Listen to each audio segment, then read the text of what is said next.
A Di Đà Phật. A Di Đà Phật.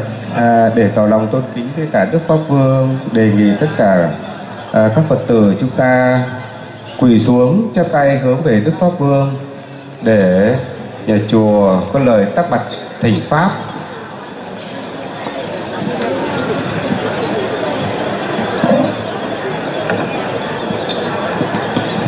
Kính lễ Đức Pháp Vương toàn chi tôn quý. Kính lễ bậc hộ trì chúng sinh Đức Nhất Chính Vương Drukpa Thusei Rinpoche cùng toàn thể chư đại đức tăng ni tăng đoàn truyền thừa Drukpa.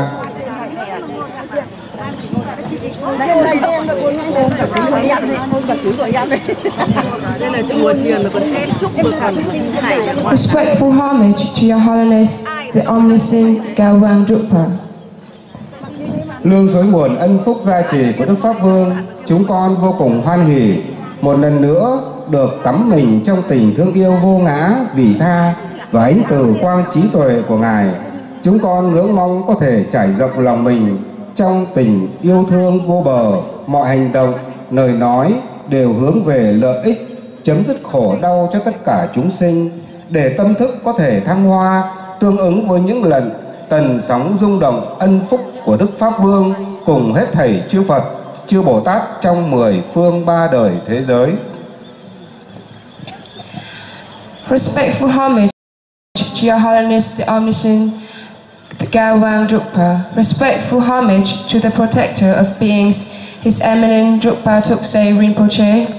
Homage to the Drukpa lineage Sangha. Thanks to the blessing from the Holiness, we are once again able to immerse ourselves in Your selfless love and wisdom. From this, may we open our hearts and mind so that each word and action is geared towards ending the suffering in beings. Homage to Your Holiness. We understand the mundane life is full of difficulties and obstacles, the biggest of which are sickness, death, and ignorance. Illness will destroy the noble goals of life, and ignorance will lead to greed, anger, and suffering, and prevent us from experiencing true happiness. We all want health, a long life, and happiness, but few can find this. Sickness, premature death, and unhappiness take roots from the unclear mind of anger, ignorance, grasping, which are results of the negative thoughts and action that we had accumulated in our mind. On the contrary, positive thoughts and actions like love and compassion towards all sentient beings will give the positive energy that can heal any kind of suffering. Kính lễ Đức Pháp Vương, chúng con hiểu rằng cuộc sống thế gian vốn bất như ý vì đầy ắp những khó khăn, chướng ngại. Trong số đó, chướng ngại lớn nhất là bệnh tật, cái chết và sự vô minh thiếu hiểu biết. Bệnh tật, sự yểu thọ sẽ phá hủy tất cả cơ hội thực hiện những mục đích cao quý của đời sống. Còn vô minh khiến chúng ta tham lam, giận dữ, phiền não, đau khổ, làm tiêu tan cơ hội trải nghiệm hạnh phúc chân thực. Tất cả chúng ta đều muốn được sức khỏe, sự trường thọ, hạnh phúc, nhưng rất ít người tìm thấy những điều này. Bệnh tật, đoản mạng hay bất hạnh của chúng ta bắt nguồn từ tâm vô minh của sân hận, si mê, bám chấp, là kết quả của những tư tưởng, hành động tiêu cực được tích tụ, in dấu trong tâm, trong khi những tư tưởng tích cực như tình yêu thương và lòng bi mẫn hướng tới vạn nhoài hữu tình và năng lực chữa lành hữu hiệu cho mọi khổ đau bất hạnh.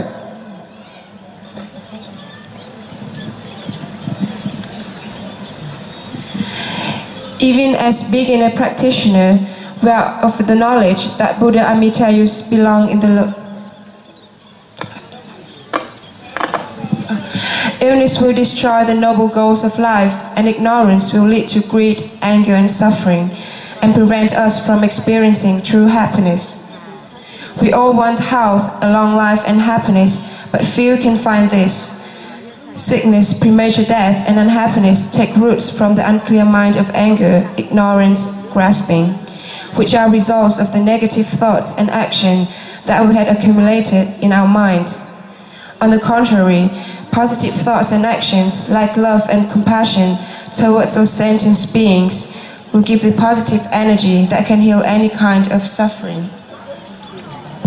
Dù còn rất sơ cơ, chúng con cũng hiểu rằng trong ngũ bộ Phật, Đức Phật Vô Lượng Thọ Amitabha thuộc Liên Hoa Bộ, Ngài là một trong hai khía cạnh quan trọng của Đức Phật A-di-đà.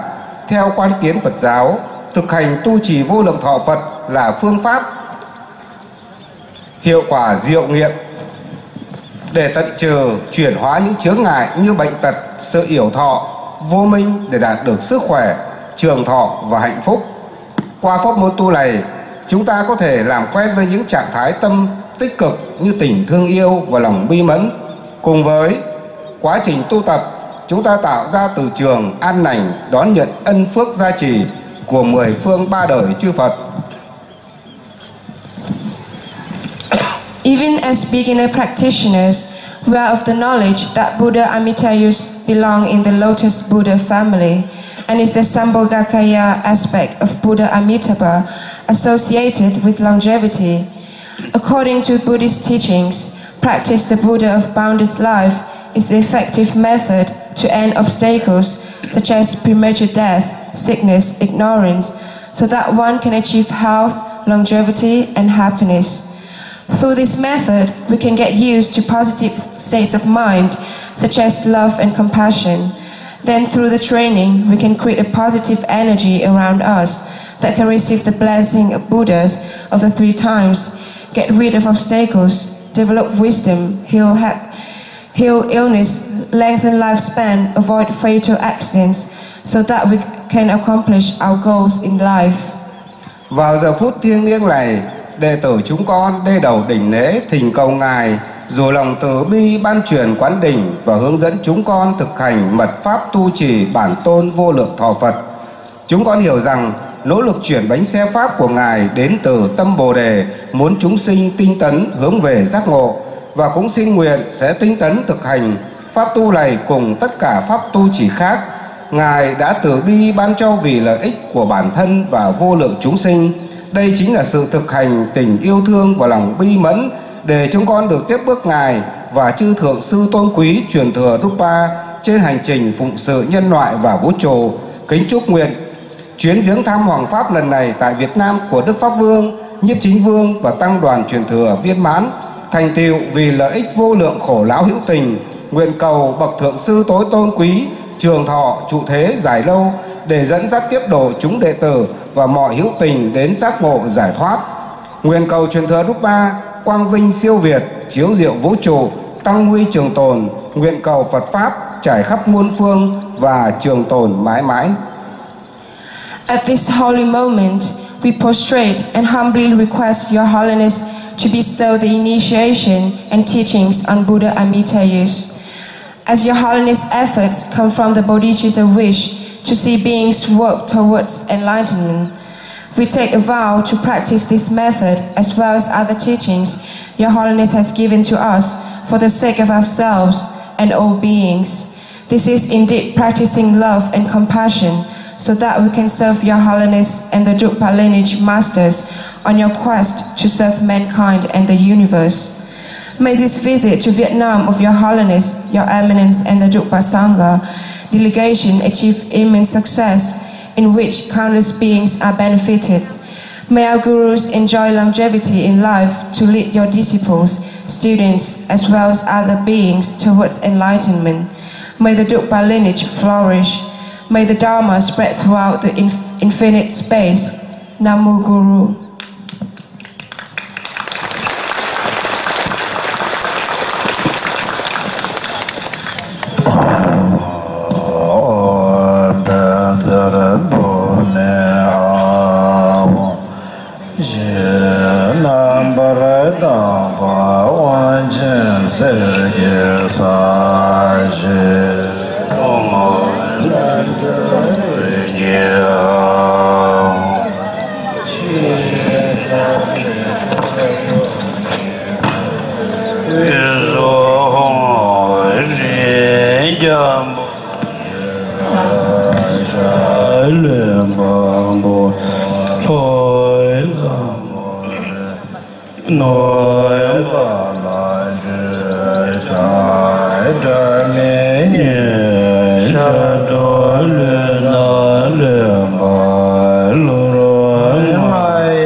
Giang đôi ra mê nhiên ra mê nhiên đại mô chế rê vội ba san đi xin đề chư ma mê bê lô đôi koro lô rê mô chế nô rô mô rê mô chế zê mô rê mô chế lê mô rê mô chế la mô rê mô chế ta chô rê mô chế ma bê rê mô chế rê chên bê bông bài ghê mô mài chê vay mài lôi mài cà rai mài nên đôi mài đôi bê mài na dê mài đê cha mài nhê mài đào vay rê môi chê đôi cho lên nam bà ra nhé nhé dê yu dô la mê bà phun sum dô bà ma sa vay mê bà sa shê yê đô vay shê dô mê bà nê la mê tam bê yê bà yê Phật đôi tên dễ sưu về dô án đẹp Yên đôi biểu hoài nhiều Yên đôi dễ trộn Tên đôi dễ rồi dễ dễ Trên dễ lòng đôi dễ Sai dễ bơ dễ dối Mẹ đôi trọng rễ ra liên dễ nhiên Đêm bán đi san dễ dễ đôi mẹ đi Hữu hoài yên trô cơ nam đời Xin đôi châm bà rài dô Yết đăng cô rô ràn Màn đà la gàn nê Đà yà nê Yo vay mẹ ba la mẹ song ga vay mẹ ba la mẹ rồi tu trì ba mẹ ba la mẹ do la mẹ vô son do cha dê lo cha dê wa dan chư jin xiang wa dan chư zo ye ra cơ xie so wa yen jie wai zhong si dan jie jie san ba tam jie zong chang ju jie wo kun jie wen de xie nian mo de mi xie nam ju rui ma ju zhe da ye chi me ran ju ban ma san ba wai de de xie de me do cha ran du bo ye me zhe ma du be ba wo zhuo le be ma ye bu de zhuo ye wan xian ba le tu do so ba yun jue de ban du xiang de zhuo rang de de za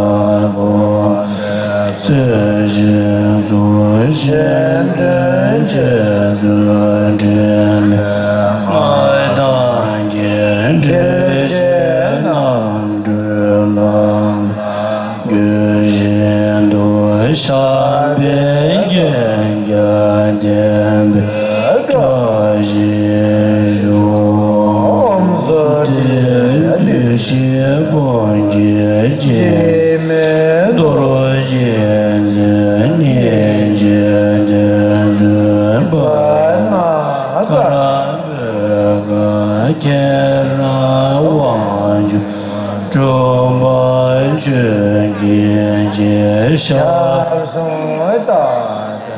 Dân đưa lượng đùa rồi là mọi cô ca mới ra là sự hoàn địa cho tôi của gì riêng lại dù hoàn địa chỉ lệ ta ra riêng chế là sự hoàn địa là mà ta đều hoàn mềm bởi trên ghê lỗi bên cho về nè chiếc bởi tên bởi nè bởi ta tên bởi trên bề chiếc buồn cô sẽ chẳng để tan đời chiếc ngồi chiếc buồn trái nhẹ đôi nhẹ duyên thái kỳ số cả ba chiều sông ye dù chuyện đến duyên gì số duyên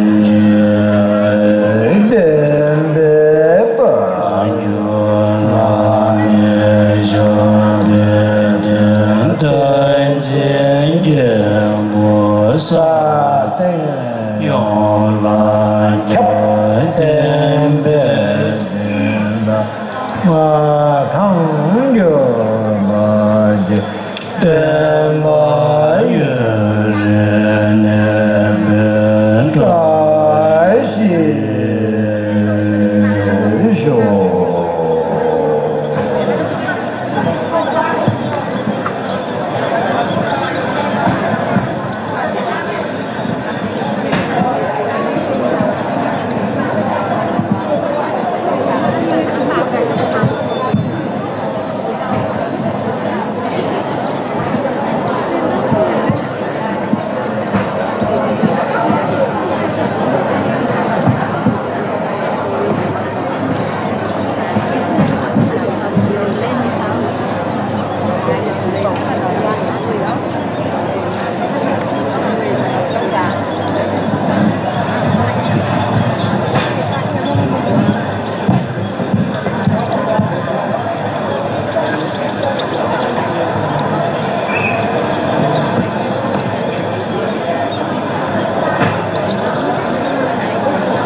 Once again, I just want to say very good morning to everybody.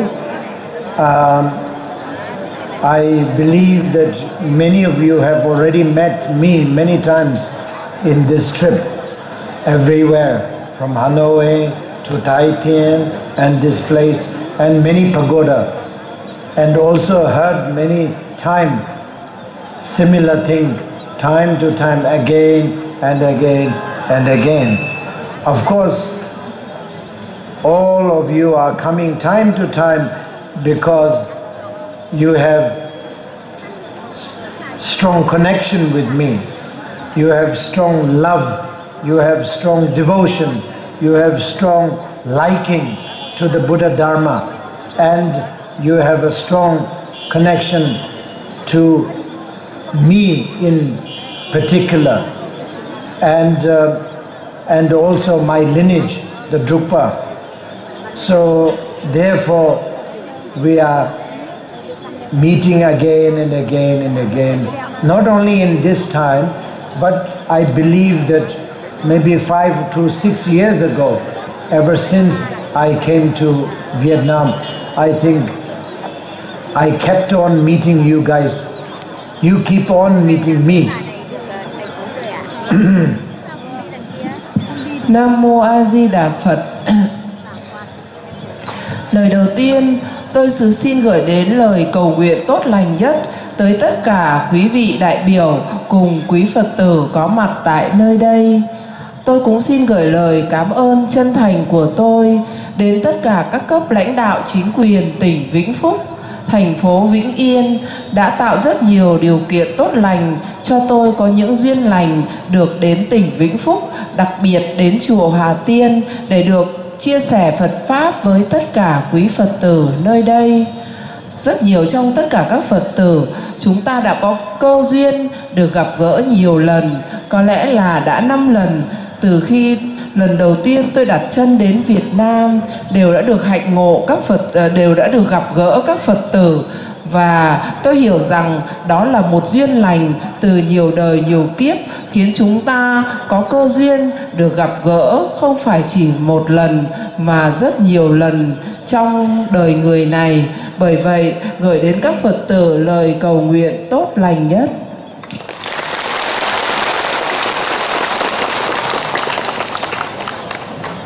And it can go all the way, not only just back 5 to 6 years, 5 to 6 years, but it can go back previous life also. We must be meeting each other and having connection. Maybe dharmic connection, maybe physical connection, maybe mundane connection. Anyway, and some sort of a connection must have been there. Otherwise, we will not be meeting again here in Vietnam in this life.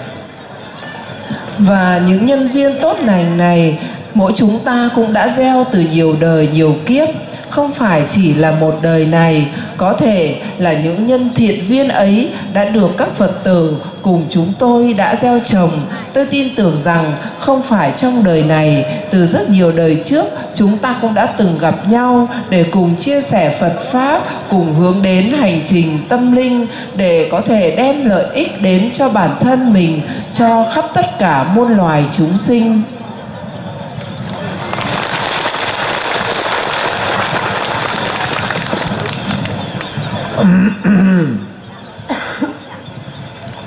Buddha Shakyamuni said, everything, every movement, every,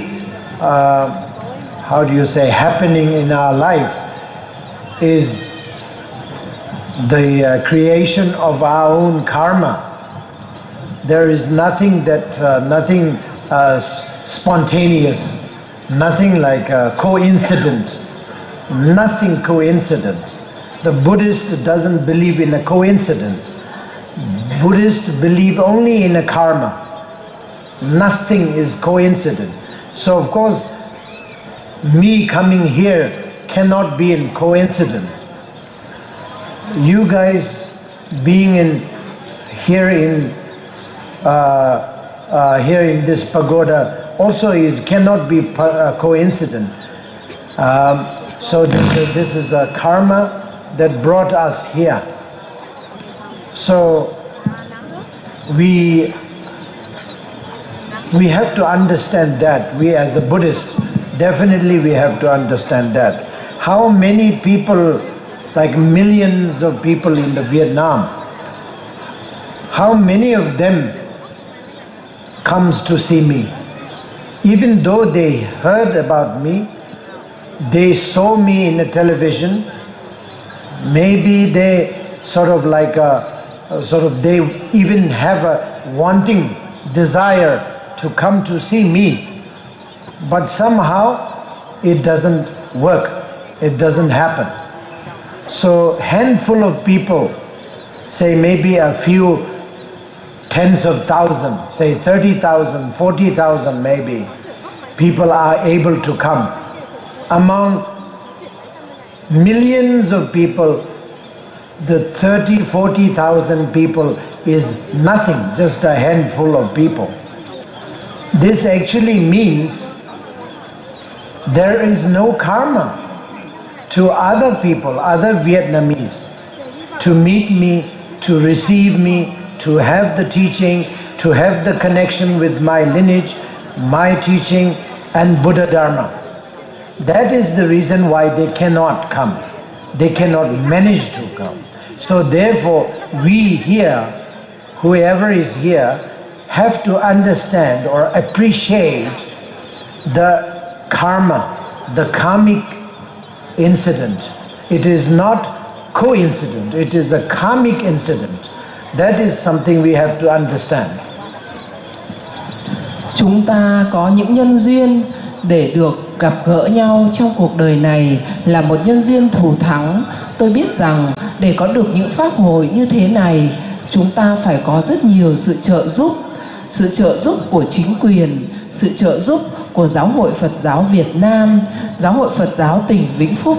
Tôi xin gửi lời chân thành cảm ơn đến tất cả những sự trợ giúp ấy đã hỗ trợ cho chúng tôi có duyên lành để được đến đây chia sẻ Phật Pháp với các Phật tử.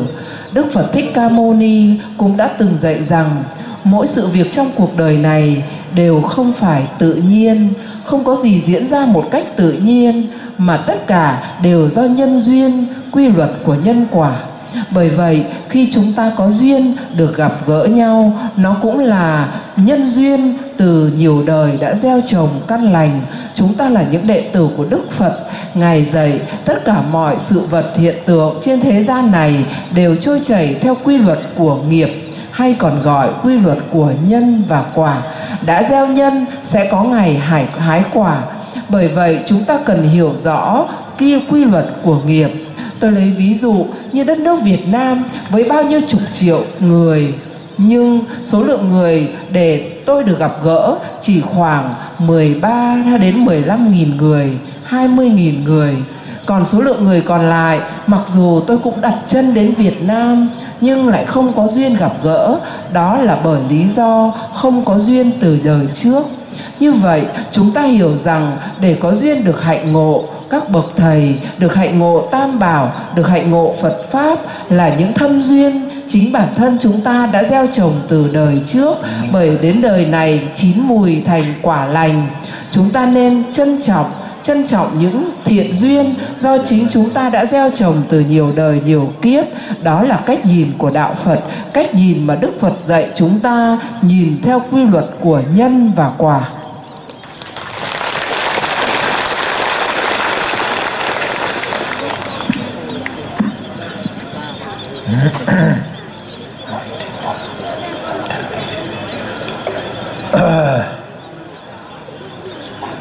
And so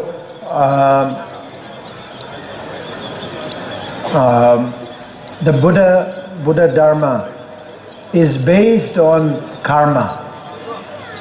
Always Four Noble Truths: the samsara and the cause of samsara, and then the nirvana and the cause of nirvana. The Four Noble Truths. Four Noble Truths is nothing but it's a karma. The Buddha Shakyamuni has given entire teaching. There are thousands of volumes of the Buddha Shakyamuni. All are based on karma.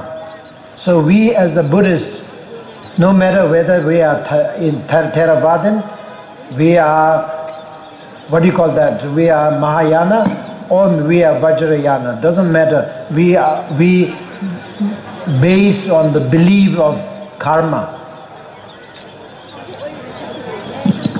Tất cả giáo pháp của Đức Phật Thích Ca đều dựa trên nền tảng của quy luật nghiệp và nhân quả. Ngay cả giáo pháp tứ diệu đế, bài pháp đầu tiên Đức Phật truyền pháp luân tại vườn Lộc Uyển nói về khổ, nguyên nhân của khổ đau, niết bàn, nguyên nhân dẫn đến niết bàn, gọi là khổ tập diệt đạo. Đó là 4 chân lý tối thượng, cũng chính là dựa trên nền tảng của nhân quả.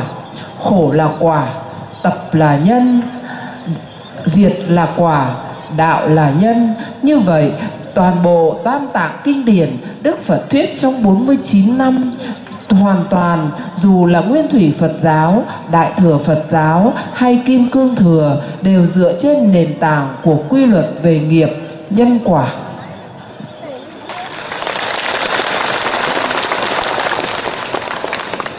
You might have heard this many times, the Four Noble Truths. That's the basic teachings of Lord Buddha. So Four Noble Truths is based on the karma. That actually means our life is based on karma. There is nothing that is not made by karma. There is nothing in our life that is not made by karma. Everything is made by karma. We have to understand that. We think that there are many coincidences. For example, if you fell down from a muddy road, if you fell down and damaged your knee or something like that, or painful, you got hurt, that is coincident. But that's also not coincident. It is the karma, that it's ripened by a condition. So karmic condition, that is definitely a karma that ripened by the condition of mud or something like that. So therefore we have to understand that everything is nothing but karmic made. So this is the basic teaching of the Lord Buddha before something that you have to understand for preliminary, as a preliminary practice of initiation.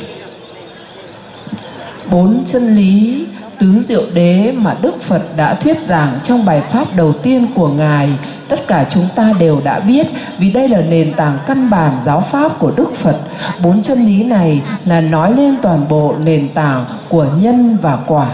Như vậy, toàn bộ cuộc sống của chúng ta, khổ đau hay hạnh phúc, thành công hay thất bại, tất cả đều không phải tự nhiên mà đều do quy luật của nhân quả hay nghiệp quyết định. Không có gì trong cuộc sống này đến một cách tự nhiên, đều là nhân duyên và kết quả chín mùi. Ngay một ví dụ đơn giản, khi chúng ta vô tình bị đường trơn và bị ngã, chúng ta nghĩ rằng đó là một việc tự nhiên.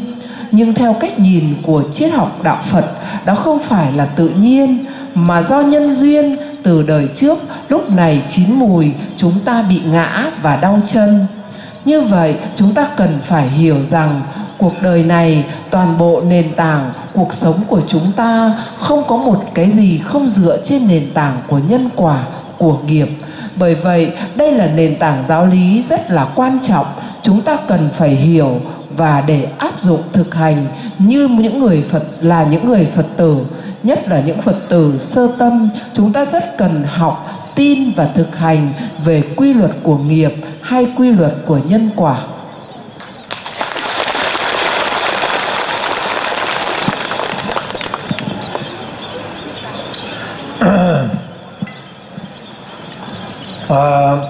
The karma has immediate karma and advanced karma, means the quite number of years ago, or maybe eons ago, or maybe lives ago, the karma that you created, and then today it ripens.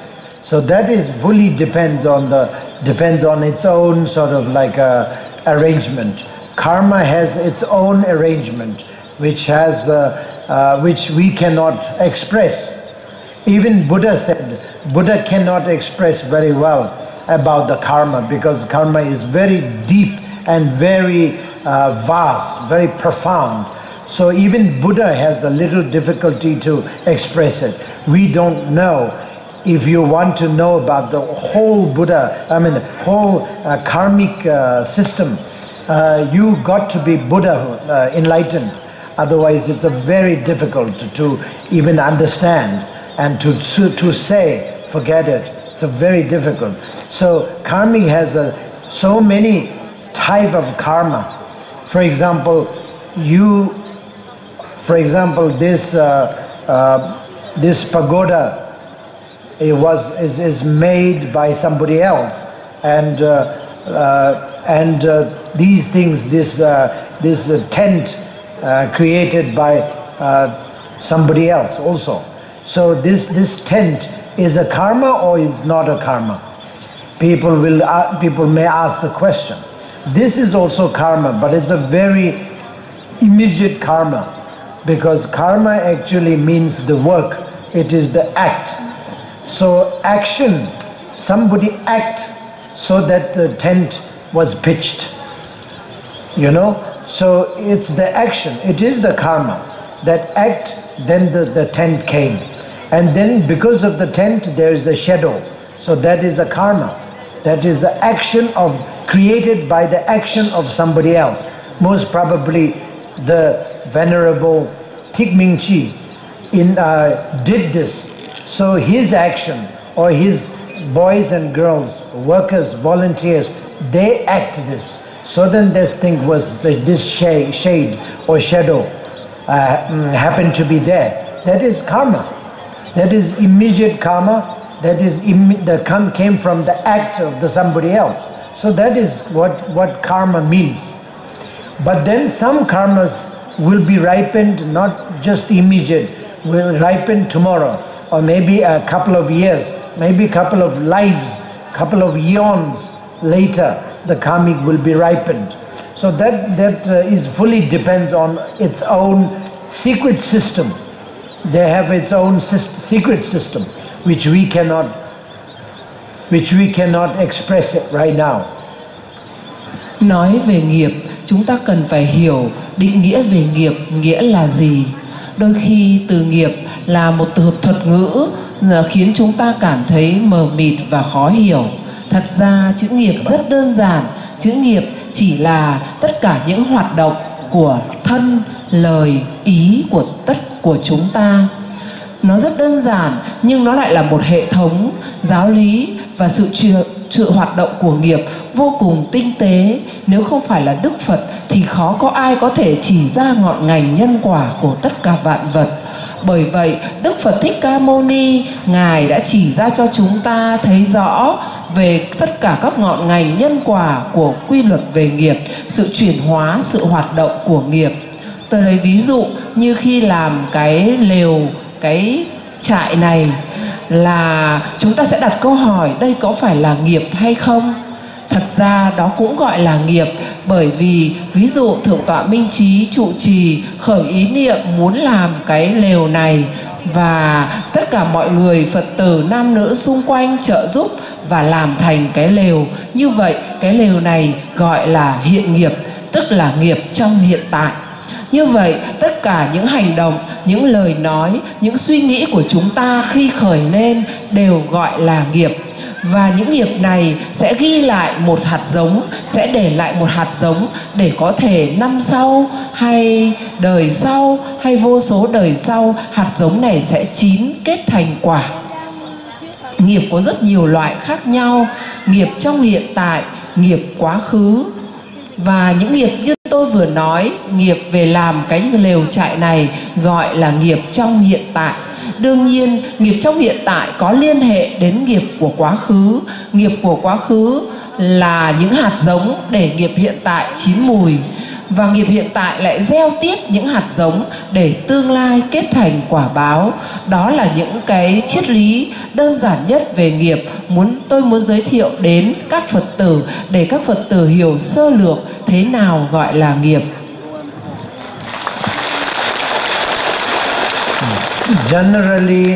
Generally speaking, there is no differences between the karma and the condition. There is no difference. The condition is also karma. There is no difference. But specifically, then the condition and the karma can be described as a little different. Condition is something that makes the karma ripen, so it can be sometimes little different. So it's a very difficult to differentiate which is the karma, which is the condition. It's a very subtle differences. So therefore it is a very confusing also for many of us. So, but generally we have to understand that whatever the feeling and happiness is or not, or sorrow, sadness, sufferings, everything is nothing but it's due to our own karma.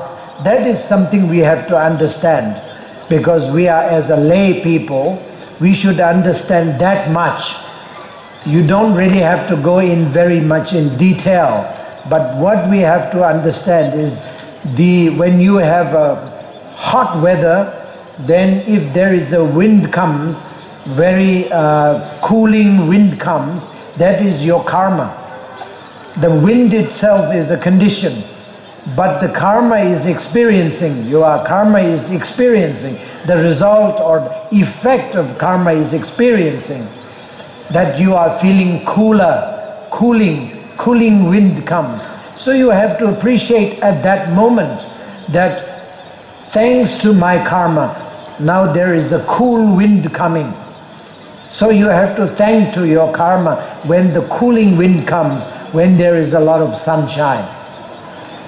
And when there is yes, so that sort of thing, you know, you have to appreciate as a lay people, that much you have to understand.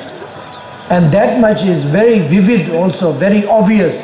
So you have to think and you have to get that kind of sense of understanding to be a good Buddhist practitioner, to be a good follower of Buddha and Bodhisattva, which of course you all or we all are trying to be.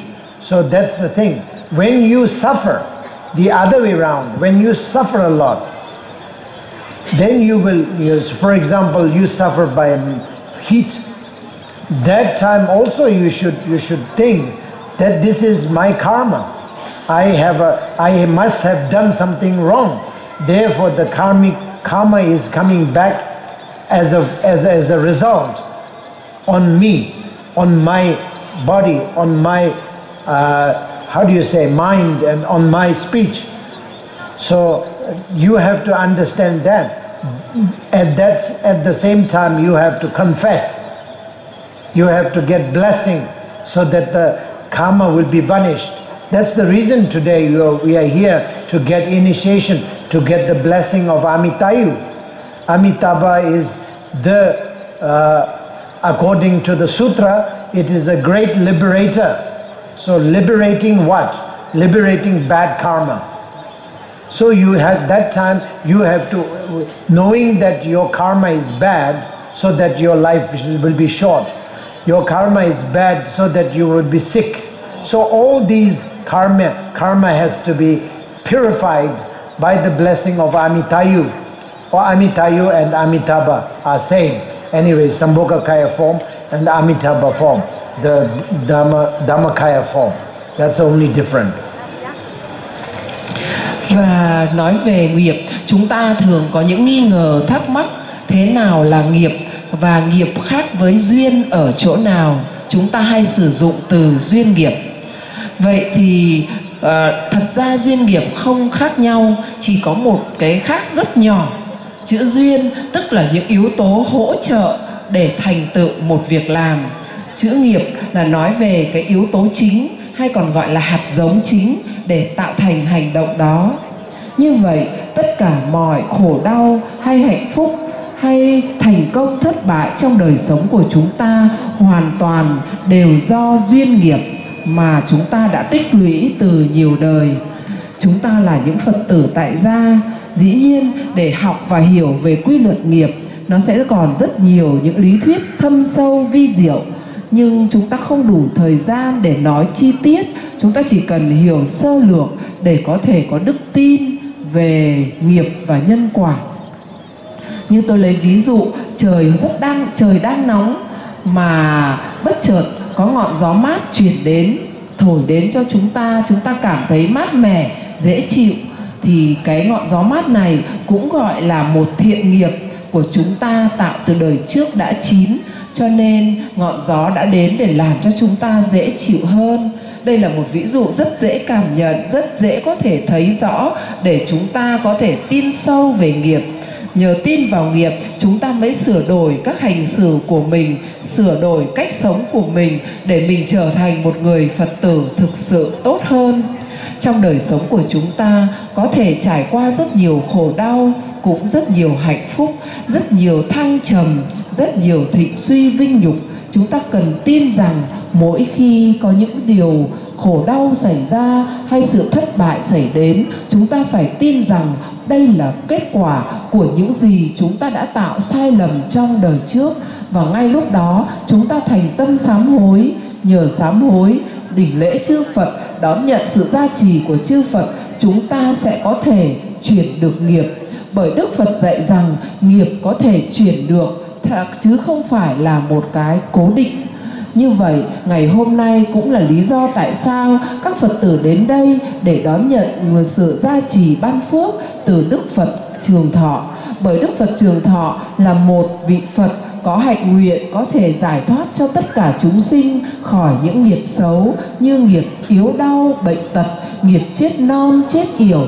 Tất cả những nghiệp xấu chúng ta tích lũy từ nhiều đời, nếu có thể đón nhận được năng lực gia trì từ Đức Phật Trường Thọ, đều có thể được chuyển hóa được các nghiệp xấu đó, và chúng ta sống trường thọ, hạnh phúc và mạnh khỏe. Đó là lý do mà chúng ta cần phải thọ lãnh các quán đỉnh, sự gia trì từ Đức Phật Trường Thọ.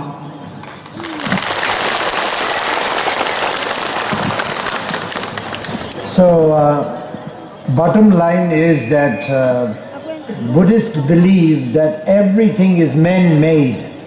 Let's put it like that, man-made. There is nothing natural.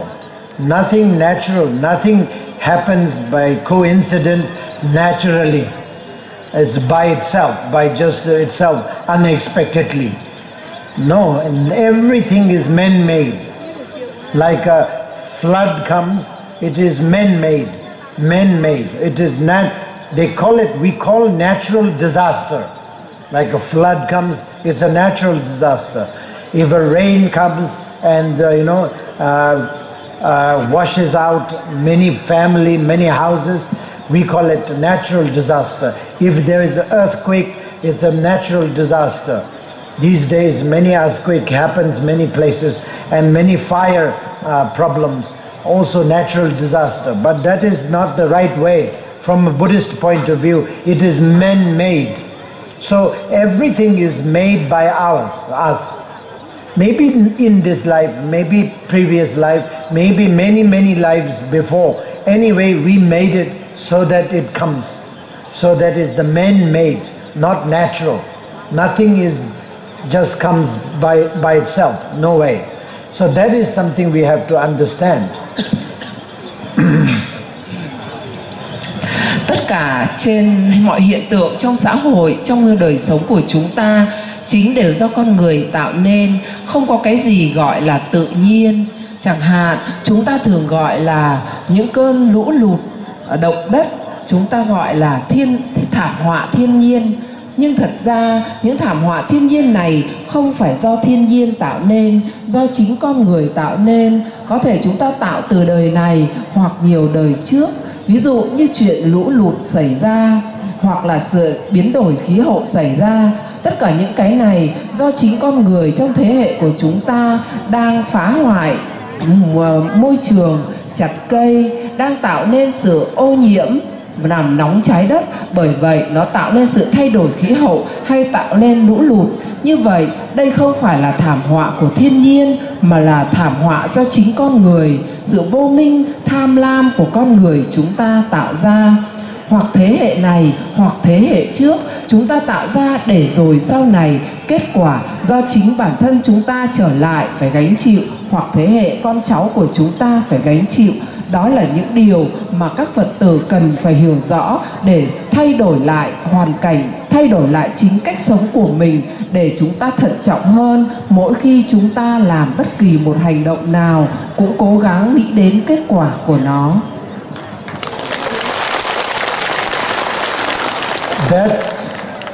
That's one of the biggest reason why we, means Buddhists are very much unlike other religion. The other religion, they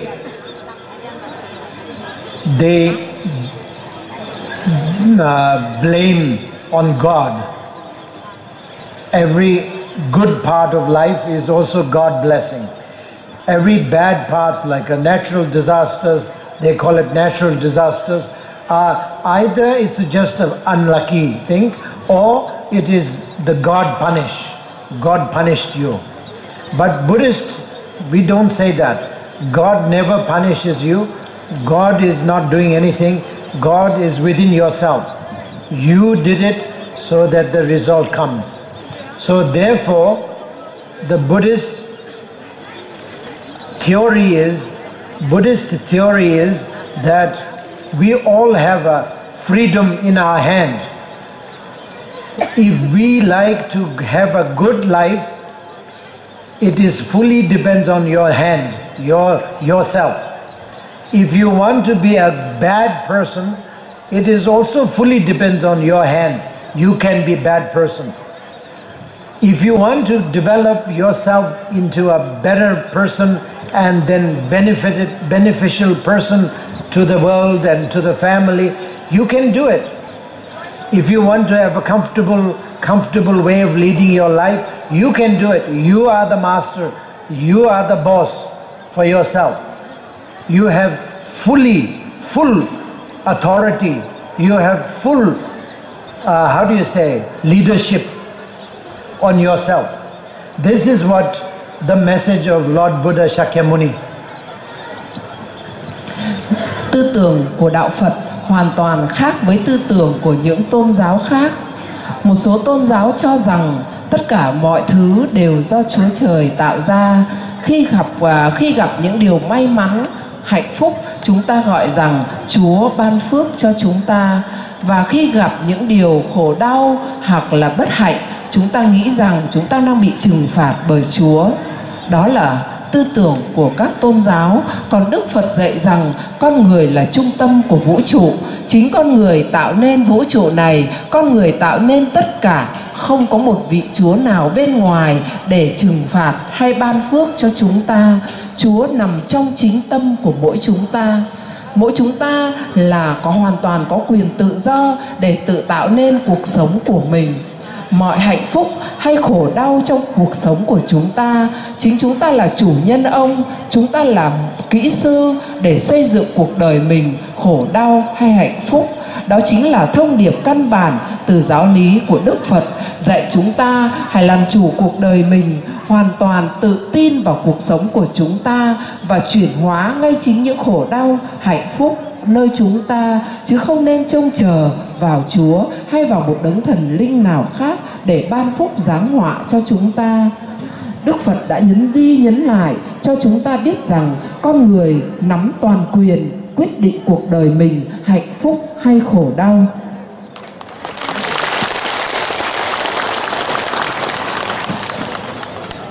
So it's similarly that,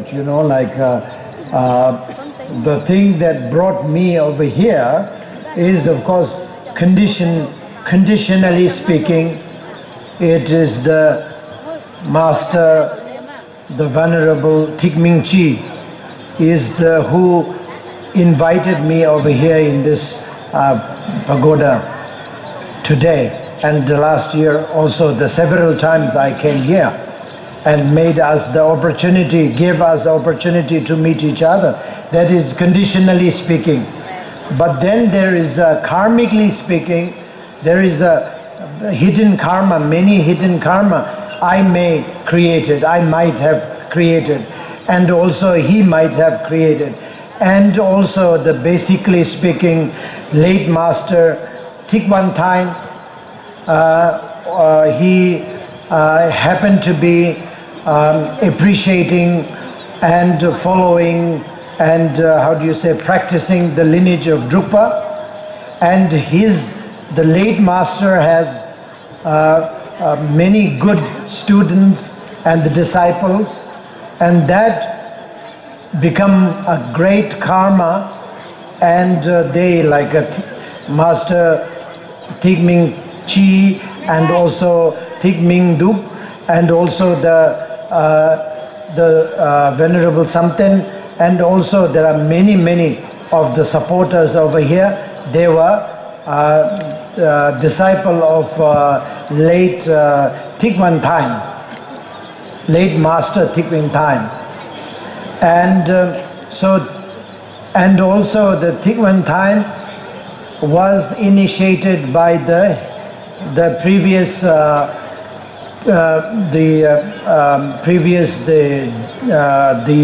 Dharma king of Bhutan, and also His Eminence or the Abbot Great Master of Kunlik Gyaltsen, that late Master Kunlik Gyaltsen. And then the Kunlik Gyaltsen also was very happy to have me here to boost, to improve, to spread the teaching of Lord Buddha in the form of Drukpa lineage. So he was also very appreciated, and he asked, even the last breath, when he just before he died, he also expressed appreciation that the fact that me, myself, and His Eminence Kamtu Rinpoche and His Eminence Tuksa Rinpoche all are here. That is he's very appreciated, and he, last breath, he asked his student to support. So the support, that sort of, support or creation is also considered as a karma. So karma connection boosted by for example, today here is boosted by the Master Mingchi, Thigming Chi. So that's the kind of thing. So the condition is much more immediate, and the karma is little more secret, but it's a little like maybe many years or many lives before. So that is the kind of thing that how it works. So however, without taking that much of time, we all are now ready to get the initiation, that it's linked with the Tsangpa Gyare and Kunken Pema Karpo, and then up to myself. So I have my own sort of like a Drukpa lineage, like a 12 lineage of the Drukpa anyway. So you are going to get a long life initiation, which is going to be in the form of nectar, that is the body initiation, and then in form of in a mantra, and that is the speech initiation, and then the form of the Gana Chakra, which is in a mind initiation. So we are going to do that in a 3 division. One is body initiation, speech initiation, and the third one is the mind initiation. That is connected with the Drukpa lineage and the lineage of the dragon. This is what is very much connected with the Vietnam. And not only just connect means we are talking about karma. That ripened, the karma ripened by, as I said right now, immediately speaking, it's a Thigming Dup, and then longer speaking, it's a master, the late master Thigwan Thai, and then before that, we might have created a lot of karma. So today, here in this pagoda, thanks to the karma, we are here to exchange our knowledge and the blessings, and that's the thing. So we have to go through the ritual practices. So you have to have a one-pointed mind in terms of devotion to Amitabha and Amitayu, Sambhogakaya form, and then Mahakala, or how do you say, in a Nimanakaya form, in a Guru in a human form, or Guru in a human form, or Guru in a say form of Mahakala or the Avalokiteshvara. That is the we call it Nimanakaya form. So these three forms needs to be concentrated in your devotional mind. Tương tự như vậy, nói về nhân duyên đã đưa đẩy tôi đến với đất nước Việt Nam, đến với Vĩnh Phúc hay đến với chùa Hà Tiên. Có thể nói về nhân duyên từ Thượng tọa Thích Minh Trí, Hòa đã gieo từ nhiều đời, hay chính bản thân tôi cũng gieo từ nhiều đời, nhiều kiếp.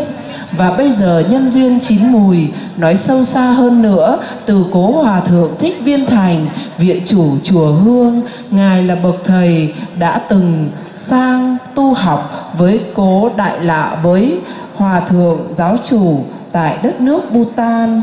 Và tại đất nước Bhutan, Ngài cũng được tu học với truyền thừa Drukpa. Cố Hòa Thượng Thích Viên Thành có rất nhiều đại đệ tử như Thượng tọa Thích Minh Trí, Thượng tọa Thích Minh Đức và rất nhiều các vị khác nữa. Và tất cả các vị Phật tử nữa đều là đệ tử của Cố Hòa Thượng Thích Viên Thành, viện chủ chùa Hương. Bởi vậy, Cố Hòa Thượng Thích Viên Thành cũng là người đã có gieo một cái nhân duyên sâu đậm với truyền thừa Drukpa đến với đất nước Việt Nam. Và Ngài có liên hệ với Hòa Thượng Drukpa là ở Bhutan. Ngài Drukpa cũng vô cùng hoan hỉ khi chúng tôi có mặt đến Việt Nam để phát triển truyền thừa Drukpa.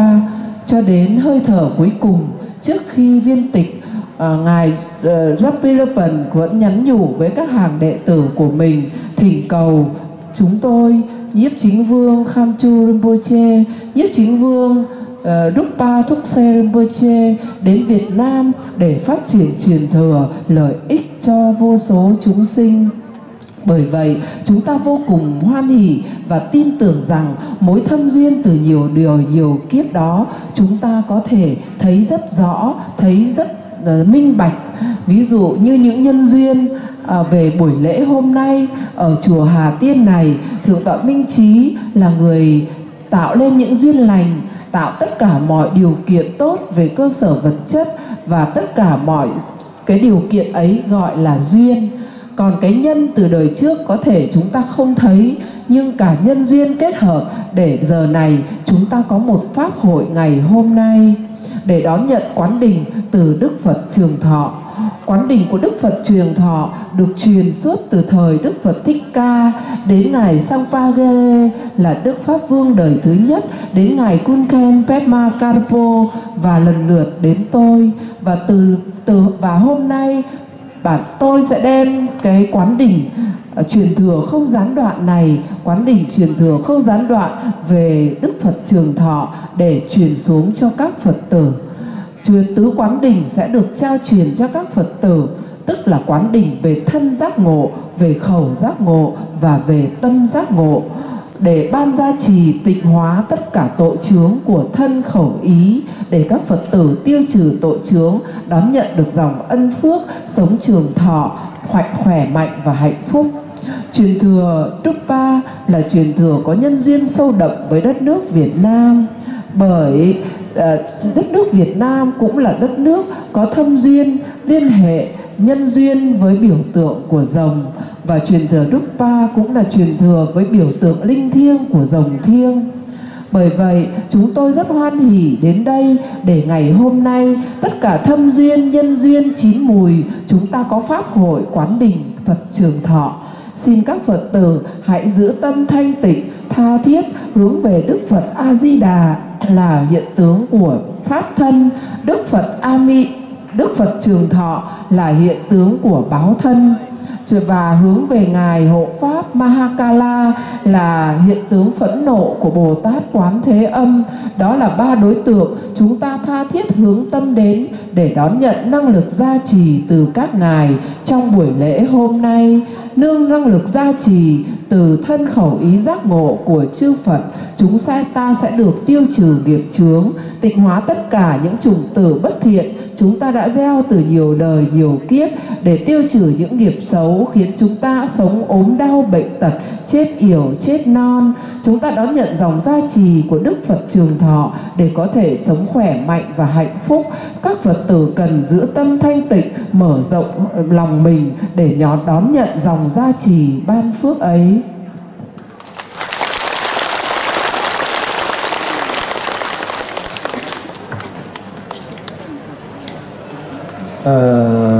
Jidara Dambatam Jani Lanam Kungitu, Lai Shundi Tawai, the Jindaga Guduzom, Zavada, Maya Siri, Banzara, Sato, Samaya Manabala, and Bandar Sato,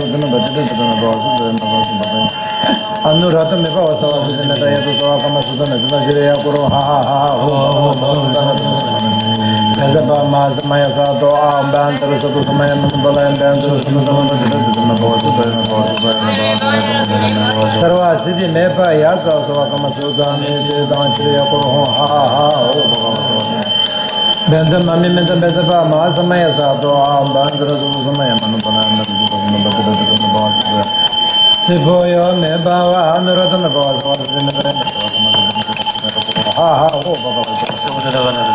Bezaba, Masamaya Sato, Musuba Shudo Savata, Musuba Shudo, Gegitorma Mimi, but Tombani to Juru, Tombengal, Jumla, Bushadona, Jaja, no Dokan with the Juala. Tomman Devi, Danga, Tembara, Jeroma, Homa, Karama, Zavataman, and Venatum. Omagaro, Makazavataman, and Venatum, Ombezo, Magarama, Zavataman, and then Venatum, Ombezo, Hashi, Tingatamazuda, and the Danga, Anchorage very much of a butter, Sotam Jelajan, and the simple attention, Sanya Bermeo. Gigitson Malanu, anyone Jatan, I Kalamanda,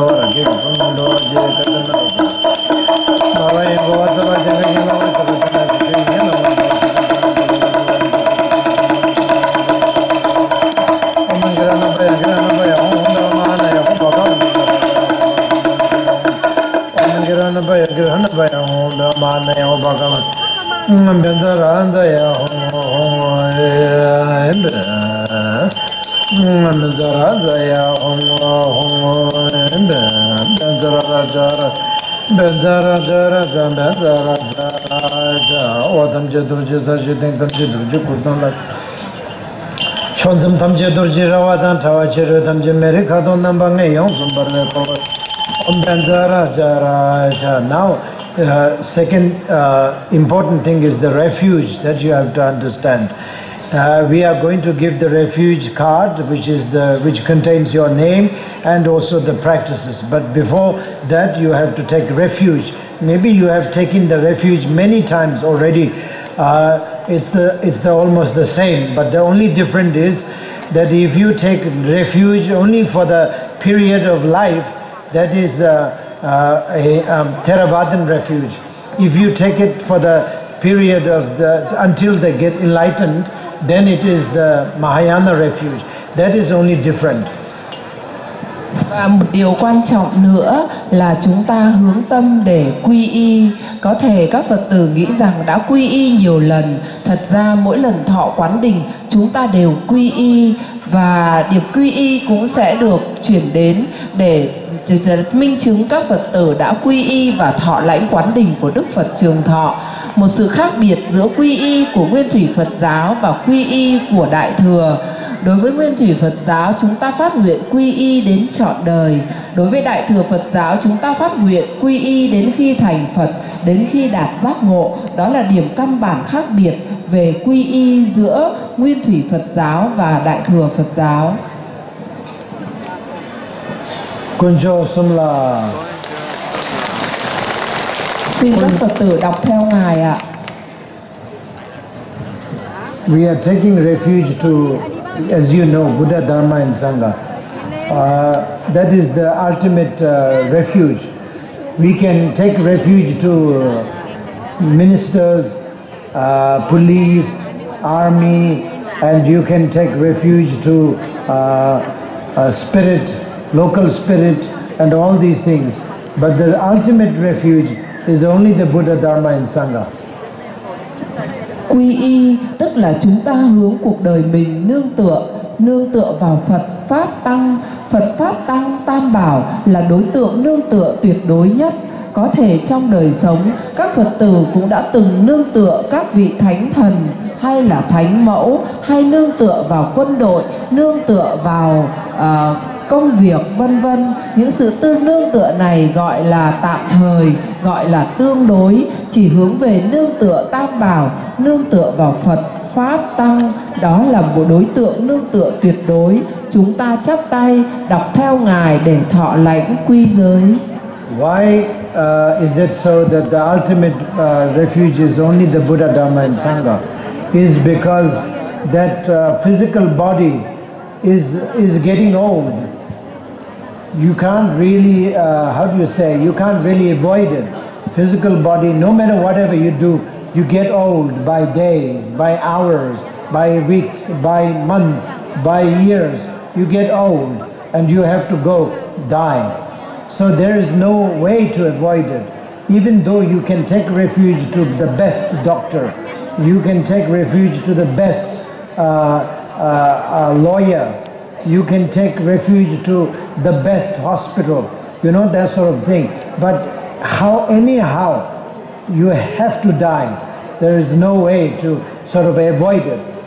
Even the local spirit also, you can go very strong and very nice, very good, the best local spirit, you can take refuge, but you can't avoid it. When you go and when you die, no one can help. Only the Buddha, Dharma is there. If you have a devotion, that's the only one that you can think of. That's all. You can't think of anything. So that is the thing. All the refuges are temporary, but the ultimate refuge is the Buddha, Dharma, according to Buddhist way of understanding. But of course, if you are non-Buddhist, then that's another question. Non-Buddhist, they believe the God of the sun. Sun is the God, moon is the God. There is a lot of God in the trees and this and that. They will protect you or something like that. But according to the Buddhist, it understands that way.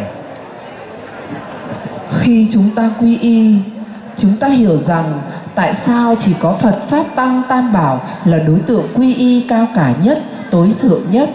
Bởi đời sống của chúng ta, ai cũng sẽ không thể thoát khỏi được tiến trình của già, bệnh và chết. Và khi cái chết đến, không có cách nào, không có một ai có thể bảo vệ chúng ta. Cho dù lúc đó chúng ta nương tựa một bệnh viện rất là hiện đại, hay nương tựa vào một bác sĩ rất tài giỏi, vân vân, chúng ta cũng không thể thoát được cái chết.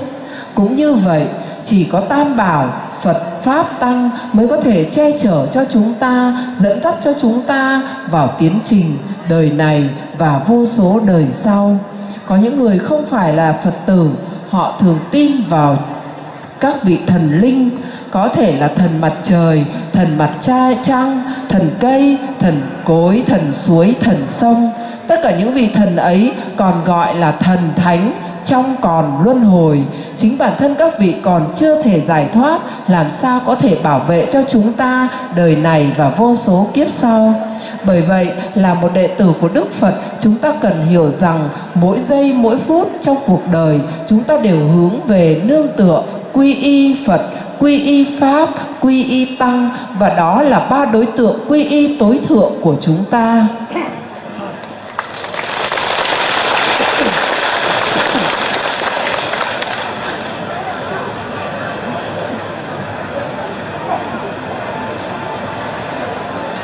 Chỉ nhìn bộ Xin các Phật tử đọc theo ngài ạ. Chi si Ningbo Changchu Par Sangye Namla Kyapsu Chi Chedang Changchu Semba Gi Solang Deshin Kyapsu Chi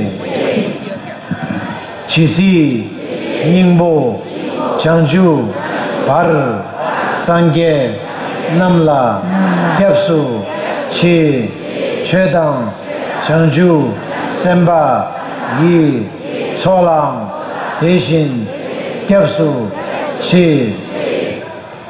So we repeated, it has to be repeated 3 times, 2 times in my own local language, but 1 time I want to request one of the masters, maybe Master Tikming Chi, to say it in your local language, so that you can understand what it really means. You know, right now you don't know anything. What you repeat after me, you don't know what was it. You don't know. So maybe someone can help me to make you repeat refuge. Vừa rồi Đức Pháp Vương đã đọc 2 lần cho các Phật tử đọc theo để quy y, và lần thứ 3 ngài thỉnh cầu Thượng tọa Minh Trí sẽ đọc tiếng Việt để các Phật tử đọc theo, các Phật tử hiểu và có cảm hứng. Vì nếu đọc theo ngài sợ các Phật tử không hiểu, nên ngài thỉnh cầu Thượng tọa Minh Trí đọc lần thứ 3, các Phật tử sẽ nhắc theo bằng tiếng Việt với Thượng tọa.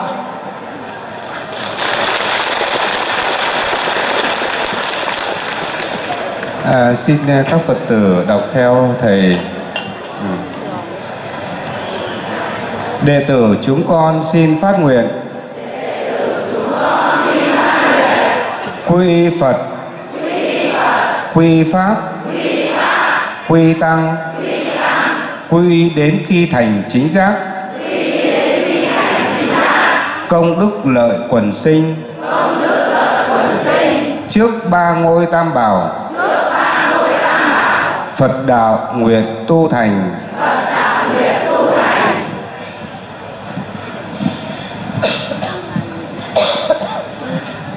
And after that, the bodhicitta development. Bodhicitta development needs to be again repeat. That is different from the refuges. Refuge is vowing yourself not to harm. Now the bodhicitta is vowing yourself to help. So these are the only difference. So you have to take the vow of helping people, helping beings, helping others. You have to vow yourself not to harm, and not only not to harm, but vowing yourself help. So help trees, help water, help air, help earth, help animal, dogs, help donkey, help horses, help everybody. That is the promise that you have to take. That is the Bodhisattva path. If you claim yourself as a Buddhist, you have to do that. And especially the Vietnamese Buddhists are the Mahayana Buddhists. Maybe not many of you are Theravadan Buddhists. So therefore, Mahayana Buddhist, the principle of Mahayana Buddhist is to help others. So others means not only human beings, dogs and donkeys and horses, trees and waters and air and the earth and the insects. Và tiếp đến, các Phật tử cần phát Bồ Đề tâm giới. Bồ Đề tâm giới khác với quy y vừa rồi chỉ ở một điểm. Khi chúng ta phát nguyện quy y Tam Bảo, tức là chúng ta phát nguyện không bao giờ làm tổn hại, không bao giờ giết hại bất kỳ một loài nào, một chúng sinh nào. Còn đối với Bồ Đề tâm giới, chúng ta phát nguyện không phải chỉ không làm hại, mà chúng ta còn phát nguyện trợ giúp, hỗ trợ, bảo vệ tất cả mọi loài, tất cả mọi người.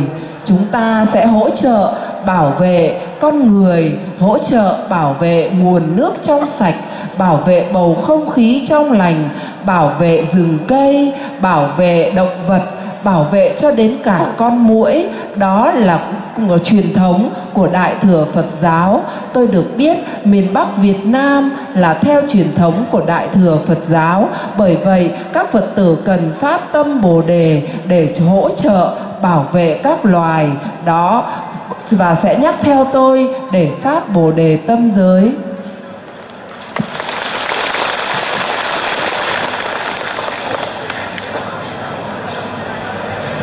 Refuge will be repeat your Vietnamese tradition, the Mahayana, Mahayana, not refuge, the Mahayana vow. Và bây giờ các Phật tử lại đọc theo Thượng tọa Minh Trí để phát Bồ Đề tâm giới ạ. Các Phật tử đọc theo thầy. Nguyện chúng sinh đắc nhân an lạc, sống yên vui từng chớp sát na. Nguyện chúng sinh muôn khổ lìa xa,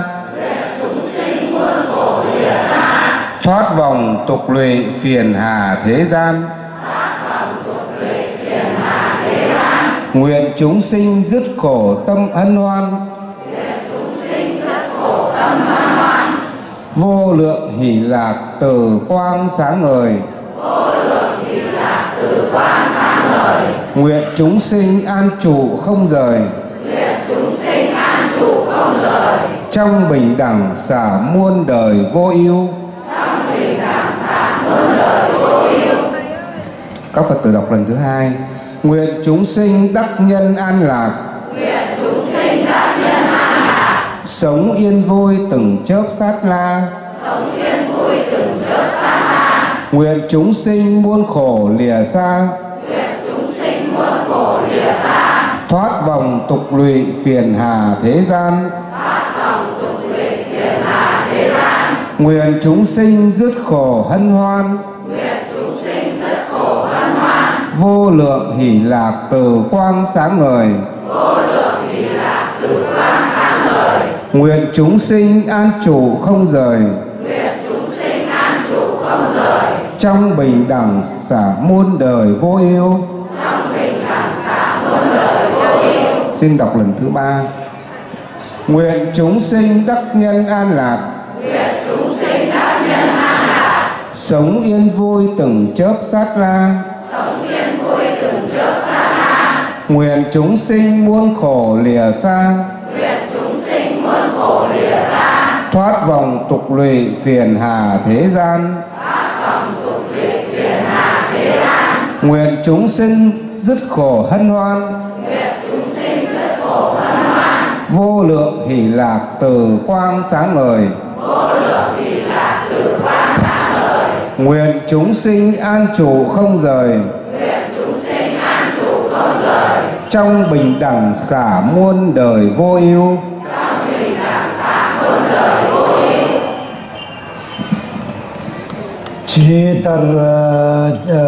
Chitar mangi Deseki Chanju Thune đọc theo ngài. Keba Tong Changchu Sembe Thapa La Theta Rimshin Nebatar Teshin Dola Penton Tu Changchu Semni Kegi Singh Teshin Tuni Thapa Lahang Rimba Shindu Hapargi Om Bedra Mirta Gundale Hana Hana Om Be Om Sabavashudu Savadama Sabavashudu Om Sabavashudu Savadama Sabavashudu Ha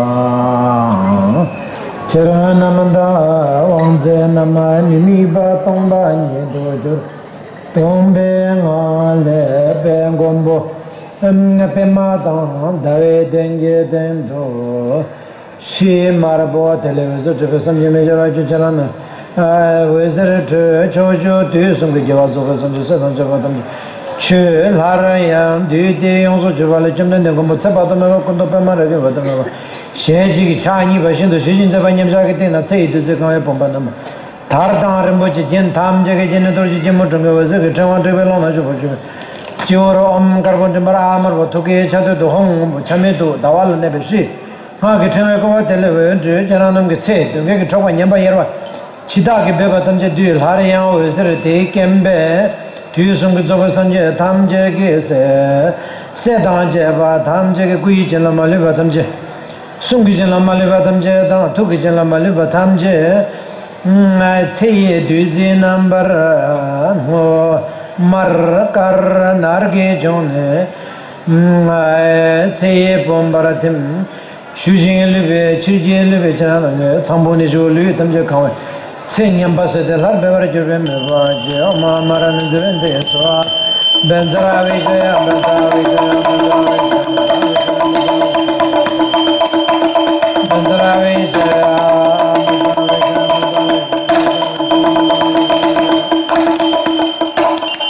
Naraya, till there was some image of a turban, Joasa, Chu, Melung, Tangmai, Yangju, Nimbo Tamje, say. Duzi number Jen Pumbaratim Shujin Chigilibi Chanam Gitsambuni Shu, Luitam Jakang Harian was the Sanji Majabatabe, Choji, Jozo Sanji Satan Java Tam Jaki Kuichela Maliva Tamja, Omge number 2, Sungijela Maliva Tamja, I number 2, Tukijela Maliva Tamja, Hong number 2, Kusong 2, Yishi Dorje, Mo Chikdu Duberanjin, She number 2. Charanam je mevala che bomba gombo tsapa medo sabe ko song to ge chashenam so yong so du chage nangi che bomba tim shujin kol kilge lebe jananam ge changboni shu lui tamje gangwe wang shi chiwa meba che wang guru tamba tobe meba tembo je Oma Maran and Divindes, Oma Maran and Divindes, Oma Maran and Divindes, Oma Maran and Divindes, Oma Maran and Divindes, Tene Charanam Lakuichela Top, Tene Sungichel Shivala, on them Gombo Sepato Meba Seve Shene, Oma Amaran and Divindes, so I shape hunting. Marbuchi Richawata, Nargichum, Charanam Kanishu, Guchin, Lavarchajunian Bemevata Jet, and DJ.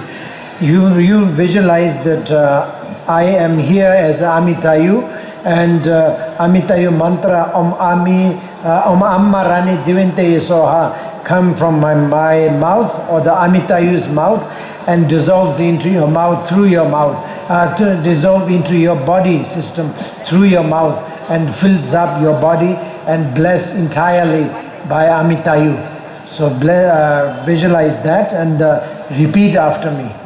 Xin các Phật tử hãy quán tưởng Đức Pháp Vương, người trao truyền quán đỉnh cho chúng ta lúc này trong hình tướng của Đức Phật Trường Thọ, và từ miệng Ngài phóng ra chân ngôn, ánh sáng chân ngôn của câu chân ngôn của Đức Phật Trường Thọ Om Aramani Jivante Soha. Câu chân ngôn ấy đi vào trong miệng của chúng ta, ban gia trì cho chúng ta, tiêu trừ tất cả những bệnh tật, yếu đau, ốm khổ não. Xin hãy đọc chắp tay, đọc theo Ngài và quán tưởng như vậy để đón nhận quán đỉnh về ngữ giác ngộ.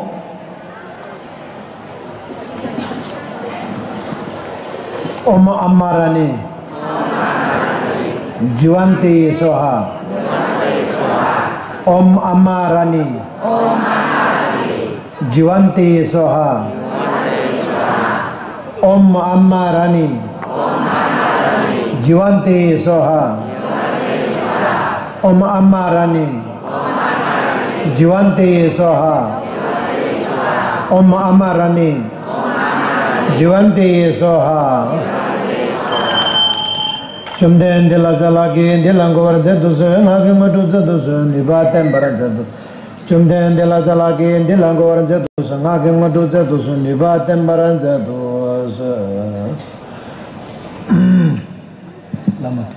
Lama Quran preaches. And I will request the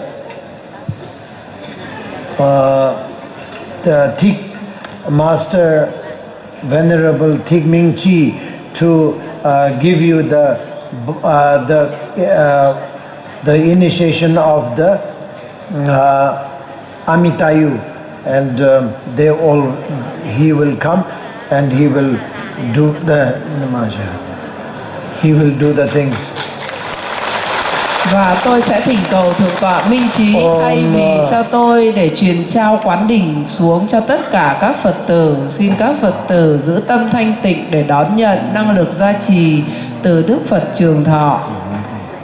Om Marani Jivanti Yesu. Om Marani Jivanti Yesu. Om Marani Jivanti Yesu. Om Marani Jivanti Yesu. Om Marani Jivanti Yesu. Om Marani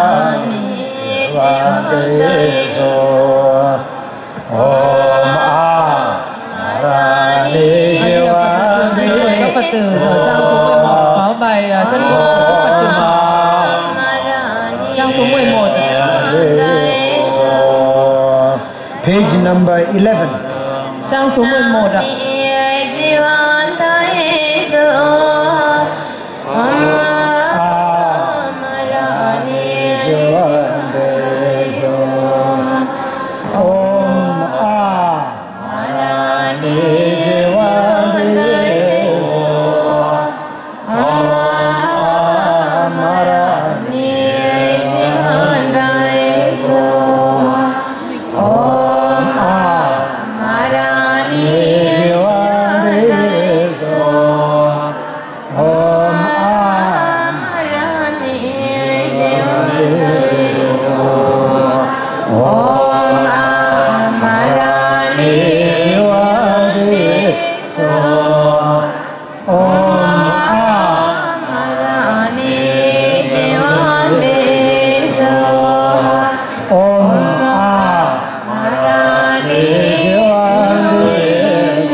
Các Phật tử vào trang 11.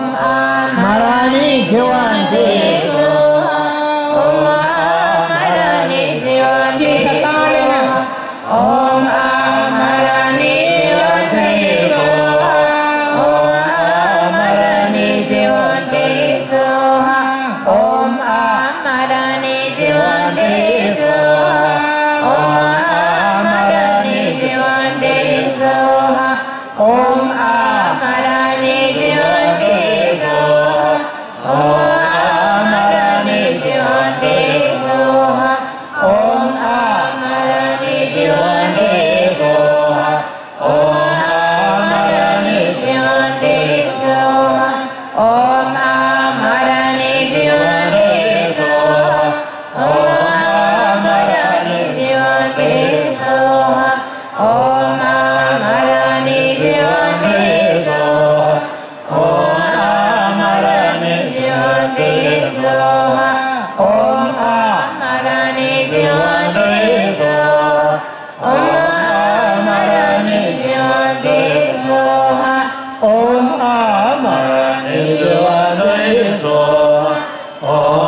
Jikten Jambe tên jambe so seba me số sepa me tumin chiwa tùy min chiwa malu jomjepe malu jopepe gome dungal gume dungan jurba namgi kyap rupa namgi khap sangye seba sangye sepa mela chaksalo mela chaksanlo jikten jembe jiten denbe so seba me tu số sepa me tumin chiwa tùy min chiwa malu jomjepe malu jomjepe gome dungal gume dungan jurba namgi kyap rupa namgi khap sangye seba sangye sepa mela chaksalo mela chaksanlo jikten jembe jiten denbe so seba me số sepa me tumin chiwa tùy min chiwa malu jomjejing malu jomjepe gome dungal gume dungan jurba namgi kyap rupa namgi khap sangye seba sangye sepa mela chaksalo. mela chaksanlo. This is the transmission of the Sutra of Amitayu, and now the translated form in Vietnamese. Vừa rồi là bài kệ tán thán triệu thỉnh Đức Phật Trường Thọ đã được dịch sang tiếng Việt. Bởi vậy khi trì tụng, các thầy Phật tử có thể trì tụng bằng ngôn ngữ tiếng Việt của mình. Bây giờ các Phật tử giờ trang số 10 phần tán Đức Phật Vô Lượng Thọ tụng bằng tiếng Việt ạ. Các Phật tử có đủ hết chưa ạ? Độ khắp thế gian bản tôn vô lượng thọ, từng thời cứu thoát yêu mạng tai ương bao nạn khôn, bậc hộ trì khổ não hữu tình không chốn chờ che, con chỉ thành định lễ quý, đừng thể tôn vô lượng thọ, độ khắp thế gian bản tôn vô lượng thọ, từng thời cứu thoát hiểu mạng tai ương bao khổ nạn, bậc hộ trì khổ não hữu tình không chốn chờ che, con chỉ thành định lễ quý, đừng thể tôn vô lượng thọ, độ khắp thế gian bản tôn vô lượng thọ, từng thời cứu thoát hiểu mạng tai ương bao khổ nạn, bậc hộ trì khổ não hữu tình không chốn chờ che, con chỉ thành định lễ quý, đừng thể tôn vô lượng thọ.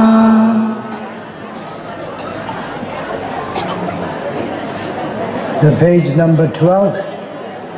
That this sutra is not from the Buddha Shakyamuni. This the page number 12. The sutra is from Buddha Amitabha and directly given to us, to the master, to our master. The Buddha Amitabha came and gave this directly. This is the sutra that is not from Buddha Shakyamuni. Bài kinh trang cầu nguyện vãng sinh tịnh độ trang số 12 là bài kinh do chính Đức Phật Di Đà giải dạy cho chúng ta. Bởi vậy các Phật tử sẽ cùng trì tụng bằng tiếng Việt. Xin các Phật tử giờ trang 12 đọc bài cầu nguyện vãng sinh tịnh độ. Kính lễ vô lượng quang Phật nan tư nghị, bên phải đại bi quan thế âm, bên trái đại lực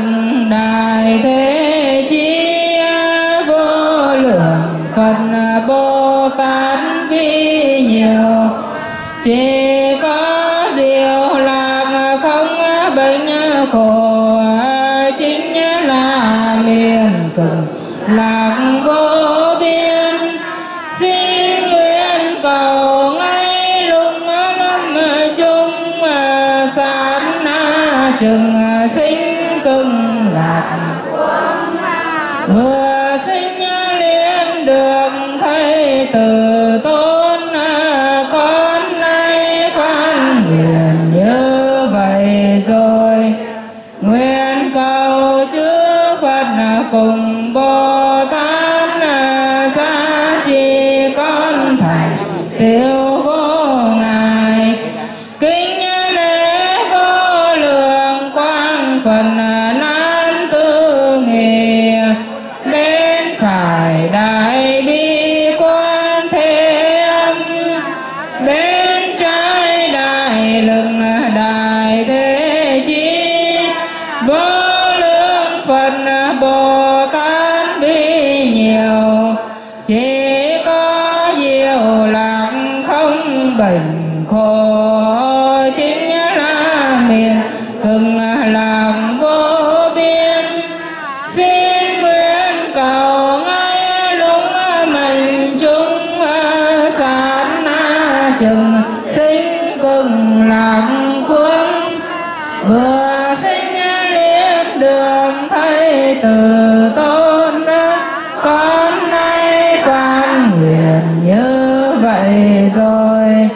Nguyện cầu chư Phật cùng Bồ Tát gia trì con thành tiêu vô ngại.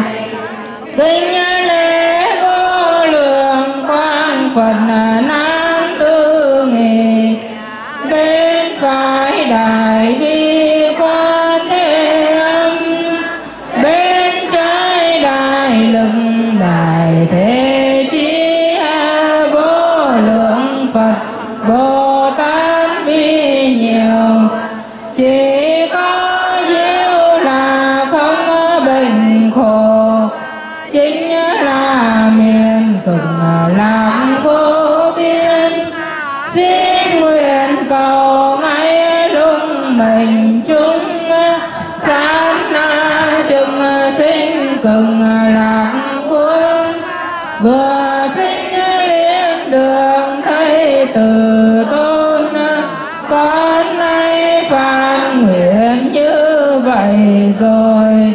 Nguyện cầu chư Phật cùng Bồ Tát gia trì con thành tiêu vô ngại.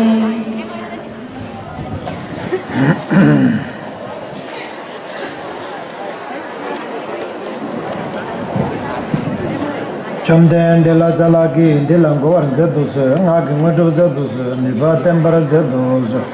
Chom den de la zala ki de la go ar zedu se nga ki ngo zedu se ni ba tempera zedu se. Te ta ve che ki sung ki je so na wa tho nga ki go ne sa be le ngem be dik ba dang. Ji ba tham che ta song sang wa sam je me che be che lo nga la shu. Ta dong ta cha ta be nga chi dang. Ami Oma Ami Devashi Shabam Oma Amarani Jivente Sova Shabisunga Davala Wantop Tartu Lonje Zoke Ngor San Jebe Keba Chandu Cheba Imbar Gawa Gomashi Tene Tuki Jesu Nawashu Tandu Soken Kolo Jachambola Meba Dishindo Zoji Om Inji Madaba Jang Ayiki Topate Mambo Pelle Hongiki Barwate Kato Tiro Niji Kunsum Sobache Hosame Ishiki Duzi Jaso Chambora Joro Hongo Aying Sishi Kundo Jarem Pardurje Yemla Sengunde Yeshe Kapal Arale Dubala Tenji Longjim Aore Kato Chiruzo Sonamba Oma Jando Bavena Peminjur Deva Chembene Sahaba Sosoran Kajurje Holo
thúc gibe kartap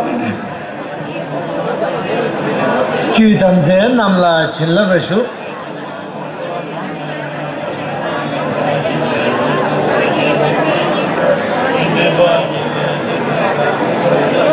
chidang je ye shin do jwa la be la ku je den tholo lo sum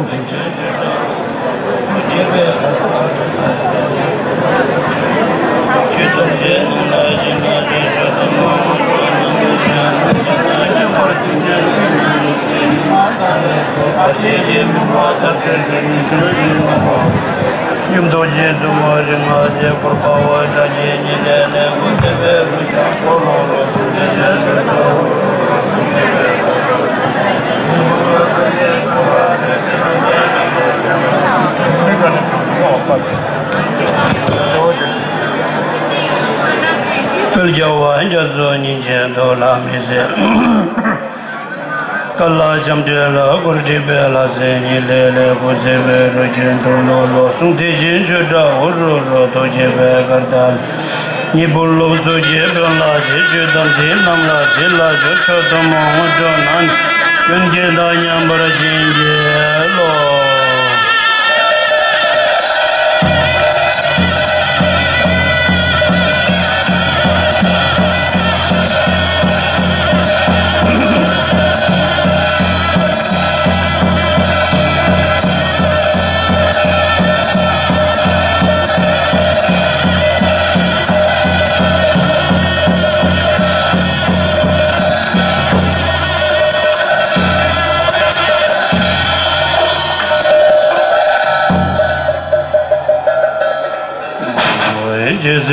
Bemba damje do choda je gowa me jave bel dambo bamba no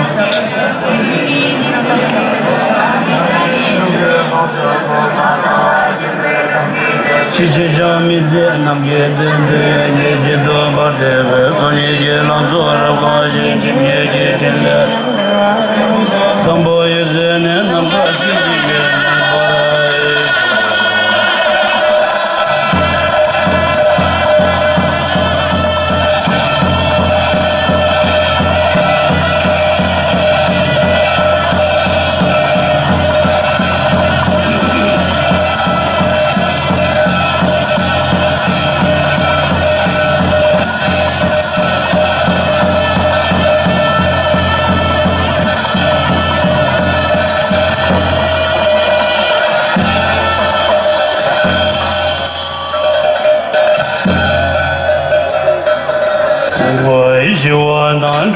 Dam je ban ju je de ga la jani kingura je gulu den dam je la zo ja zo la ni da je lo je azawa jimbe dam je ja me ze nam je je do ba sunye je la zo ra ga je je nam je pal gondo zambo ye ze je nam ga zi je ne bara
Indu sola indu do shaba yin je le nam ba tam che ba cha do ye je bo lam re je tam tin ye je gan ke la ni da ye le je long je je ma sa wa je ba tam je ji ya mi se nam ji ze ye je do ba de ba so ni je nam je ni je le nam je ba nam ka si ji le ba ba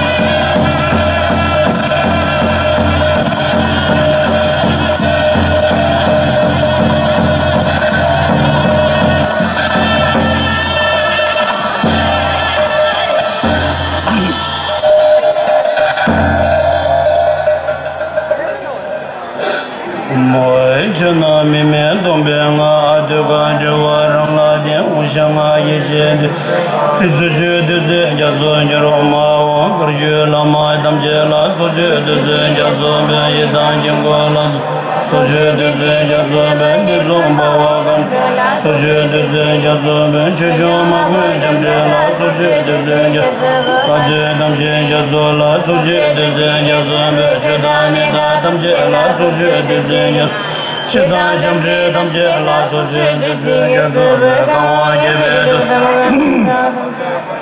to di dam je da ji bu ku su je je ga jo da mo jo je ka na da da za ga ye om chna mi me dong be ma do ga jo wa om shang a ye je de je ma re do je de je ma wa gar ye la ma dam je la so je de je do be ye dam jing gu la so so je de ja zo ne zo ba wa gan ro la so je de ja che jo ma gu jam de la so je de ja zo ba de dam je ye zo la so je de ja che da ne da dam je la so je de ja zo che da jam de dam je la so je de ja zo ga ma ye be do da nam ja dam je gon je de dam je la je de bo go zan do je kan ju ro da mo jo de ga na da da mo da ga ye om chana mi me dong be adwa adwa rang la om chana ye je de je ma re so je de ma wa ga ye la ma dam je la so je de ya so ye dam jing ro la so je de ya so ye so ma wa gan ro la so je de ya so che jo ma we jam je la so je de ya so ka de dam je ye so je de ya so che da ne da dam je la so je de ya so che da dam je la so je de ya so ka mo je be Kong ju je de dam je da ju je bo bo so de kong ju da mo je ka na sa da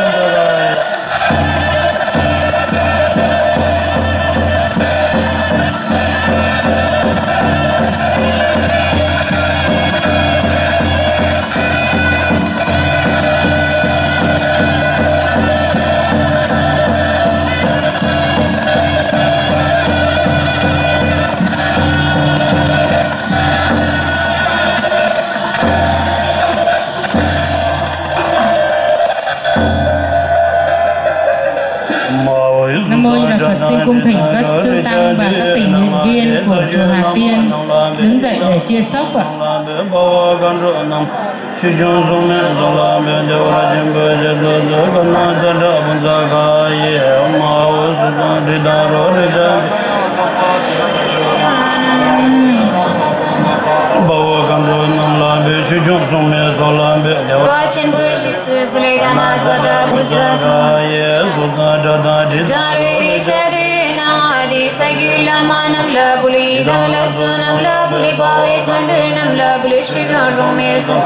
Devashin Purishin Sulgana Zada Pusakai Zada Dadi Daruri Shadina Adi Sagila Monam Labuli Pavi Handrin and Labuli shi gyong shung mi so la bu le de wa chin bu ji ga na sa da bu ze khai su san da da di da ru ri cha di na ri se yu la mo nam la bu li da me la so na pa we kan de nam la bu shi gyong shung mi so la bu le de wa chin bu ji ga na sa da bu ze khai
Sirvama samaya sadua on benzere sadu samaya manipulaya benzere dinu pati de me boys to me boys Amarat me basos de baya so Sirvama susami sida shri aguri ho bagawan sirvata thayge de benzama me benzaba ma samaya sato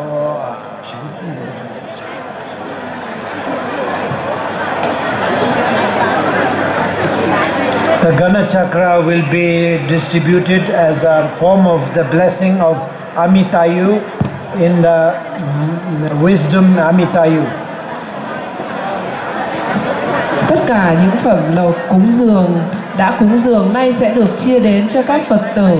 Đó là sự gia trì từ tâm giác ngộ của Đức Phật Trường Thọ. Xin được chia đều đến các Phật tử. Các Phật tử sẽ dùng những lộc này. Đó là năng lực gia trì từ tâm giác ngộ của Phật Trường Thọ.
And visualization of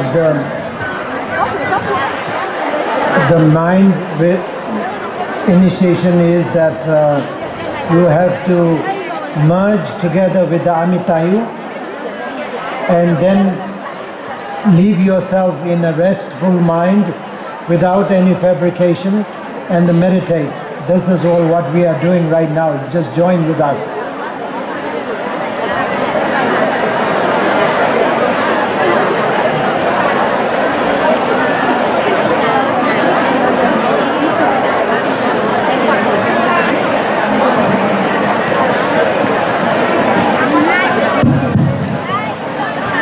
Xin các Phật tử quán tưởng.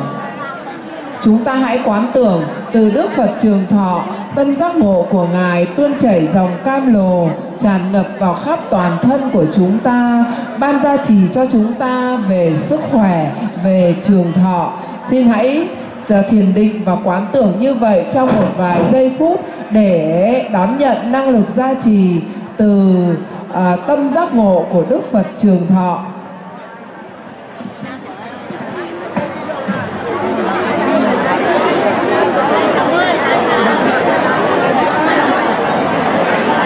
Thế ta bole thế ta vi chuki jesu nawa to yi ki kone sabe lengen bi dibata tham je ta Susama Samji Benjabe Chinabi Yela Shube Saltong Tenri Chiwa Meba Tse Mutu Tamba Tobra Chejung Yambe Meba Dan Jete Dawa Gomoishi Eta Vichigi Gombo Chaba Meki Kusung Sobi Jena Lekbara Chube Ti Tuzo Tobe Tamsina Manyamba Sung Yambe Gonendi Jete Soy Chitar Kaza Tera Tamje Dagi Soy Chitar Kaza Tera Tamje Dagi Soy Chitar Kaza Tera Tamje Dagi Ji Eta Vichigi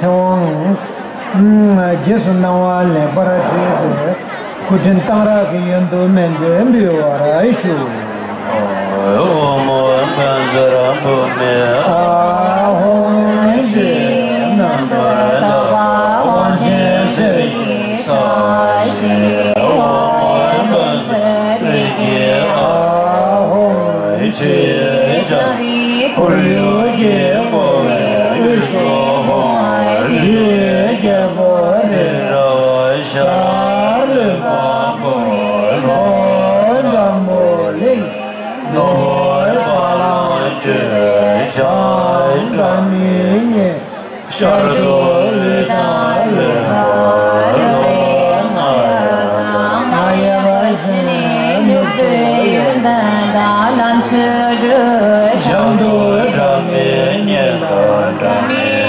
Nyenda Shimbo Shi Drivoya Pasan Yushi Dushu Mami Paye Lodo Kolore Moche Nobore Moche Tumore Moche Lambore Moche Lambore Moche Adore Moche Adore Moche Moche Moye Bumba Yewama Chewama Lui Mai Garai Mai Mendoi Mai Nubi Mai Naze Mai Tisha Mai Nimai Dawai Rimboje Lui Jole Nampai Gui Gesana Ui Latami Bajri Pusmi Soba Masawan Bajinye Sumi Bajri Rama Tambi Sharngani Minje Yewakuri Samoy Paratobi Ujin Tangragi Yendo Purvaragi Yewo Tushi Drove Jendo Shezos Shenye Shinye Ladu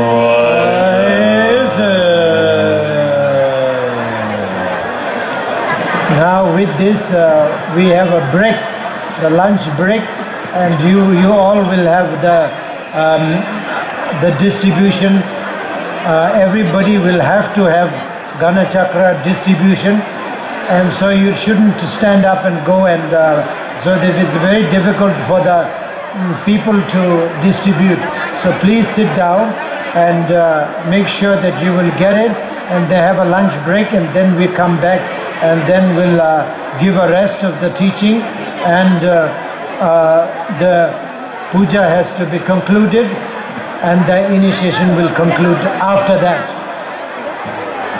Sau giờ này là giờ nghỉ cơm trưa. Mời các Phật tử ngồi yên tại chỗ để cho các tình nguyện viên chia lộc đến cho các Phật tử. Lộc này rất là quý hóa, bởi vậy các Phật tử cố gắng ngồi yên. Sau giờ cơm trưa chúng ta lại tiếp tục khóa lễ gia trì ban phước.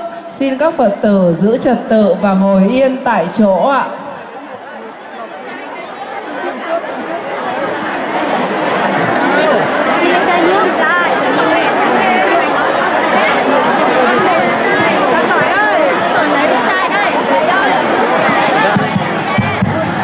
Nam mô Bổn Sư Thích Ca Mâu Ni Phật.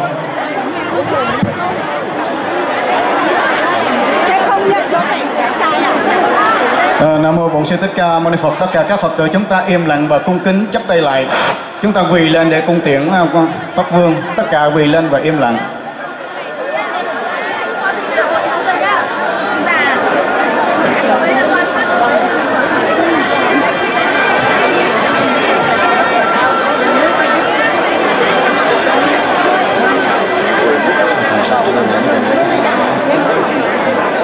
Dạ, xin mời các bác Phật tử có trong danh sách này đi theo. Om Mani Padme Hum.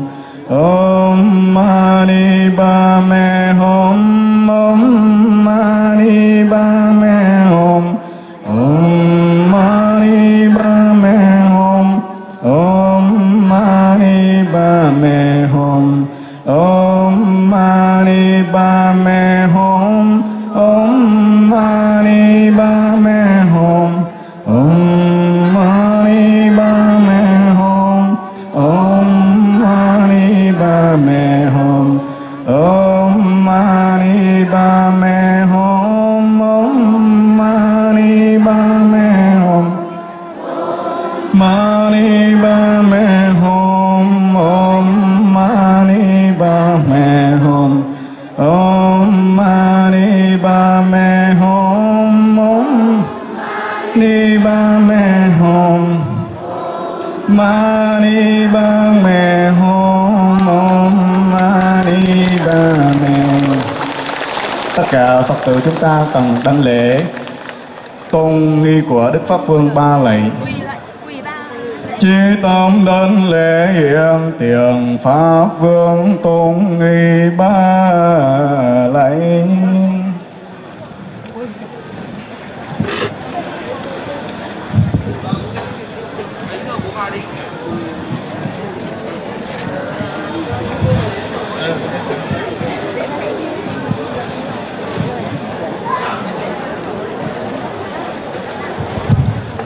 Xin mời các Phật tử chúng ta ngồi xuống và giữ thập tự thật là trang nghiêm, yên lặng, không nói chuyện.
Idam Guru Renna Mandala Kane Simchen Namgi Sambadam Doi Cheta Cheta Chegi Korlo Kordo.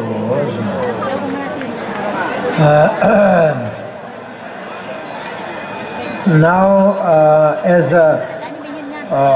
as a part of the teaching of the Amitayu, we have to after getting the initiation, we have to be following the karma.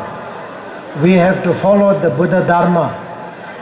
If we don't follow the Buddha Dharma, then you are like breaking the vow. No good that to break the vow after getting initiation. After initiation, you have to follow the compassion act, the act of compassion, not killing anybody. Instead of killing, you have to release life. From now on, you have to release life. From now on, you have to try your best not to eat meat.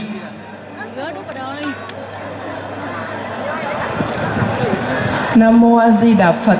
Đức Pháp Dương dạy rằng khi đã thọ lãnh quán đỉnh, chúng ta đã thọ quy giới của Đức Phật.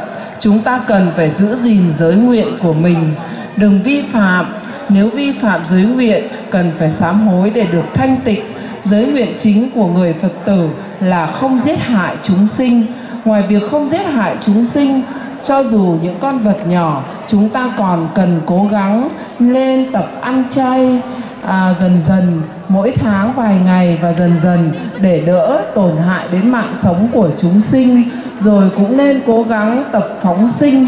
Chúng ta có thể dành tiền mỗi tháng, nửa tháng, một kỳ phóng sinh cứu mạng cho hết thảy chúng sinh.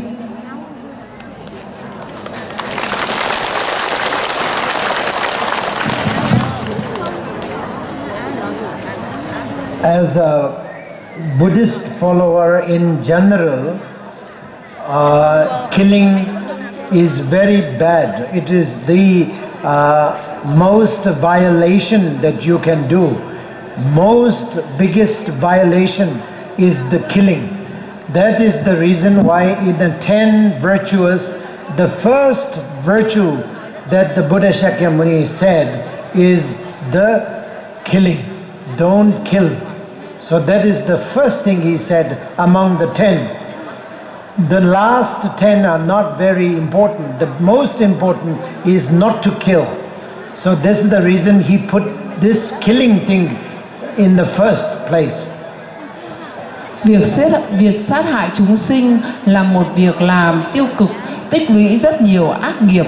Bởi vậy, Đức Phật trong 10 điều thiện của Ngài dạy đệ tử của mình không được giết hại chúng sinh, cho dù những con vật nhỏ bé, con sâu, con kiến đều không được giết hại.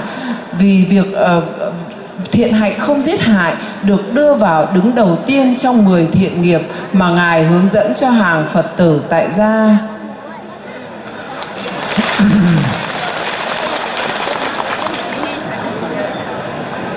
Other than killing, then of course the stealing is also not good, and then the lying is also not good, missexual conduct is also not good, and the drinking alcohol is not good. Also, how do you say, using harsh words to others in conversation is also not good. And all these things are not good. Also thinking nonsense, thinking something bad to harm somebody is also not good. But then these all are not good. But the most violation, biggest violation is the killing. So you cannot kill even insects, even a mosquito cannot kill. And a dog, yes, forget it. Horse cannot, cow cannot, any kind of animal cannot kill. Not even during your walking. If you walk over the animal, also is not good. It cannot be killed, cannot be ignored. You have to look at the animal who is crawling on the street, has to be saving them, save the life. That is the Bodhisattva vow. Save the life, help the beings. Ngài dạy rằng ngoài 10 giới, ngoài 5 giới còn giới trộm cắp, ngoài giới sát sinh còn giới trộm cắp, nói dối, uống rượu, tà dâm, vân vân. Tất cả những điều này đều là những bất thiện nghiệp. Nhưng trong tất cả những bất thiện nghiệp này, việc không sát hại chúng sinh Đức Phật đưa lên hàng đầu. Bởi nếu chúng ta là người tu tập đệ tử của Đức Phật mà sát hại chúng sinh sẽ tổn đến Bồ Đề tâm và không thể thực hành Phật Pháp, gây rất nhiều những ác nghiệp. Bởi vậy người đệ tử của Phật không giết bất kỳ một loài động vật nào, cho dù đến những con trùng như muỗi, kiến, sâu, vân vân. Ngay cả việc chúng ta đi đường cũng không nên đi một cách buông lung, vô tình để dẫm chết chúng sinh. Chúng ta cần phải bảo vệ, hộ mạng chúng sinh. Nếu thấy chúng có nguy hiểm, cần phải giúp đỡ, bảo vệ nó. Đó là thông điệp của Đức Phật, là giới luật mà các Phật tử cần phải giữ gìn sau khi đã thọ lãnh quy giới.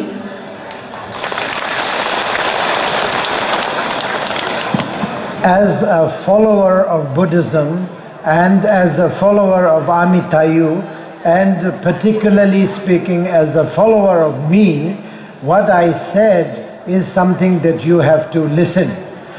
What I said is quotation from the Buddha Dharma. And I am here as a messenger, and you guys are here as a follower. Following who? Following my advice. So you all are became my follower. So you have to follow, not to kill. The act of love. That is the most important, not to kill. So conjunction with not to kill, you have to avoid eating meat also. Have vegetarian all the time. Ngài dạy rằng là một người đệ tử đã phát nguyện thọ trì giới luật, là một người đệ tử đã thọ trì quán đỉnh. Chúng ta cần phải vâng lời Phật dạy, và nhất là trong buổi quán đỉnh hôm nay, Đức Pháp Vương là người thay Phật chuyển những lời Đức Phật dạy đến, truyền giáo Pháp đến cho các Phật tử.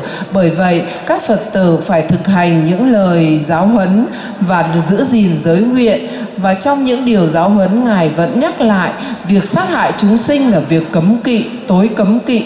Chúng ta không được giết hại bất kỳ mạng sống của một loài nào.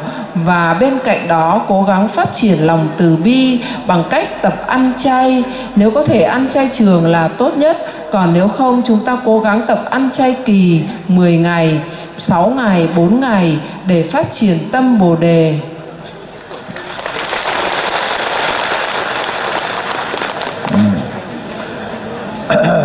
And also it's not only the Buddha said, it's not only because of the Buddha Dharma, it is the logically also, it is something very abusive to kill somebody else. It is like a wall, it is like a terrorist. Somebody is walking and you shoot and you kill them, which is not right, logically. Nothing to do with the Buddhism or Buddha Dharma. Just logically speaking, it is not right. Somebody is alive and you kill them. You chop them down. You sort of abuse them. It's not right. You know, if you can help, yes, please help. But if you can't help, you just leave them alone. I mean, killing them and, chopping them and abuse them is not logical also.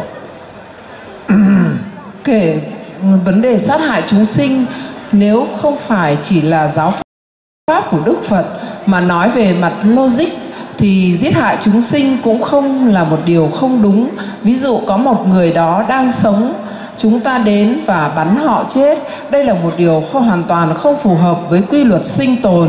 Bởi vậy, nói về quy luật sinh tồn tự nhiên, cũng không ai có quyền làm hại mạng sống cho ai. Nếu không thể giúp đỡ được thì thôi, chúng ta phải để cho tất cả loài động vật được sống, tất cả mọi người, mọi loài phải được sống theo khả năng của họ, chứ không được giết hại chúng sinh. Đấy là điều tối cấm kỵ trong Phật giáo.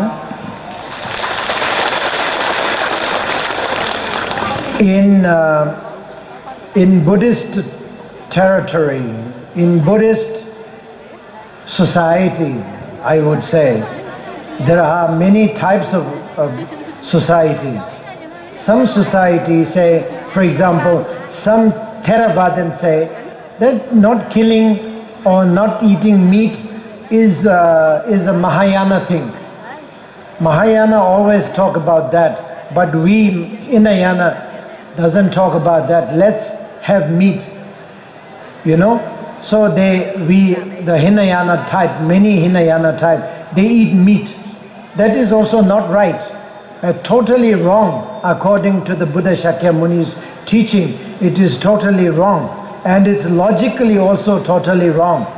Logically, not even the Buddha Shakyamuni's teaching, but logically totally wrong. And then same thing, in a Vajrayana society, some Vajrayana people, society, thinks that this is Mahayana thing. This is the Vajrayana, we eat meat, we can eat meat, no problem. That is also 100% wrong. In Vajrayana, genuine Vajrayana Guru and Vajrayana masters said 100 times that it's how sinful to eat somebody's meat. It is a very bad and very strictly said that. It is totally wrong according to the Vajrayana teaching. to eat meat, and totally wrong from a logical point of view, totally wrong. So therefore, eating meat is not only Mahayana thing, it's not only just a Buddhist teaching, it is the entire, human society. As a humanity, you have to be human. If you want to be a human, you cannot eat meat. You cannot kill anybody. If you don't want to be a human, then of course non-human being, they don't know. So they eat. There's no. But if you want to be a human, you have to follow it. There's no other choice. Trong đạo Phật có rất nhiều những tư tưởng sai lầm cho rằng Nguyên thủy Phật giáo được phép ăn thịt, Đại thừa Phật giáo thì mới ăn chay, và Kim cương thừa Phật giáo được phép ăn thịt. Đó là những tư tưởng rất sai lầm. Đức Phật Thích Ca đã từng dạy đệ tử của mình rằng không được sát hại chúng sinh, cần phát lòng từ bi, phát tâm từ bi đối với tất cả mọi loài chúng sinh. Bởi vậy, nền tảng giáo lý của Đức Phật, tất cả hàng đệ tử của mình đều không nên giết hại và không nên ăn thịt của chúng sinh. Không những trong đạo Phật mà ngay cả nói về mặt logic, chúng ta không có quyền ăn thịt người khác hay ăn thịt của loài động vật khác. Không ai có quyền ăn thịt ai, đó là về mặt logic. Bởi vậy, nếu để đảm bảo chúng ta có thể có tái sinh làm người trở lại, thì điều căn bản ít nhất là chúng ta không được giết hại chúng sinh.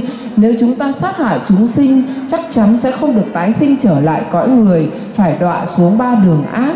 Bởi vậy là một người đệ tử của Đức Phật, chúng ta giữ giới không sát sinh một cách rất nghiêm túc và cố gắng ăn chay càng nhiều càng tốt, để không tạo thêm được những duyên trợ duyên cho những người giết hại chúng sinh, cho những người làm đồ tể. Nếu chúng ta ăn thịt nhiều thì sẽ có nhiều người sát sinh. Nếu chúng ta ăn chay thì những người đồ tể họ sẽ không có nhiều cơ hội để sát sinh. Bởi vậy hãy cố gắng ăn chay càng nhiều càng tốt.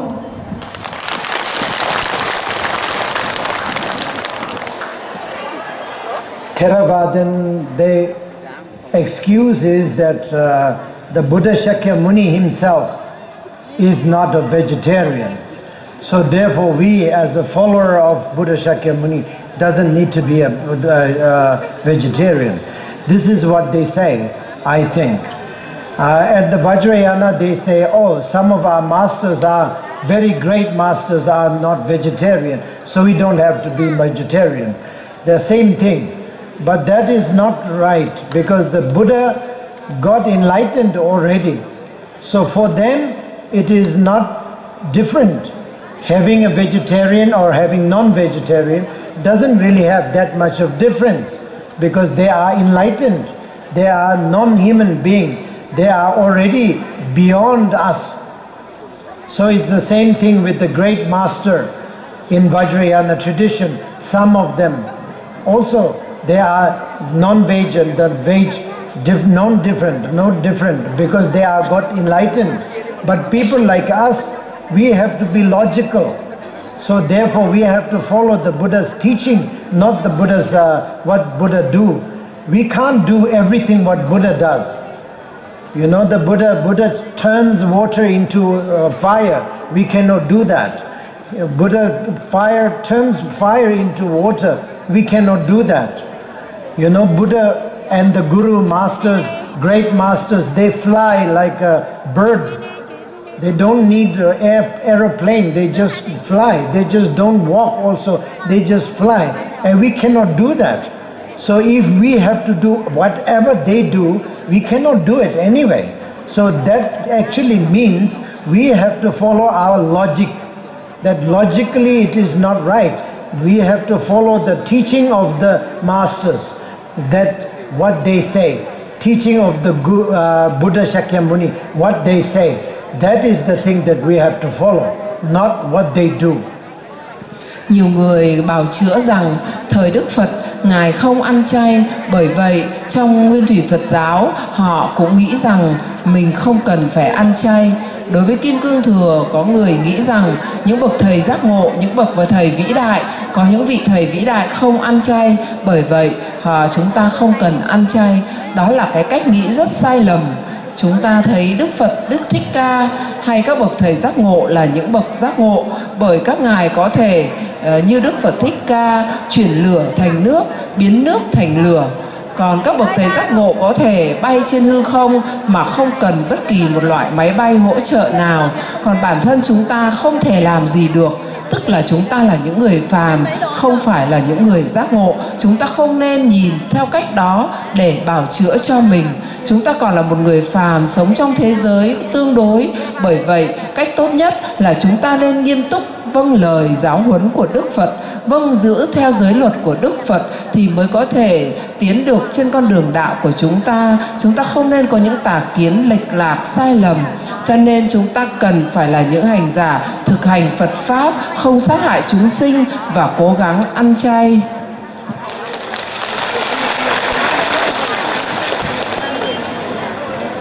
So I am telling this part of the advice of the initiation, long life initiation. We need to live long. In order to us to live long, we have to avoid killing. And in order to avoid killing, that linked with the eating meat. If you don't eat meat, the killing will be reduced. If you eat meat, 1,000 people eat meat, of course the 1,000 animal has to be killed. At least 500 animal has to be killed. So that is the reason why the Mahayana or the essential teaching of Lord Buddha says, don't eat meat. That is the point. Killing is derives from the eating meat.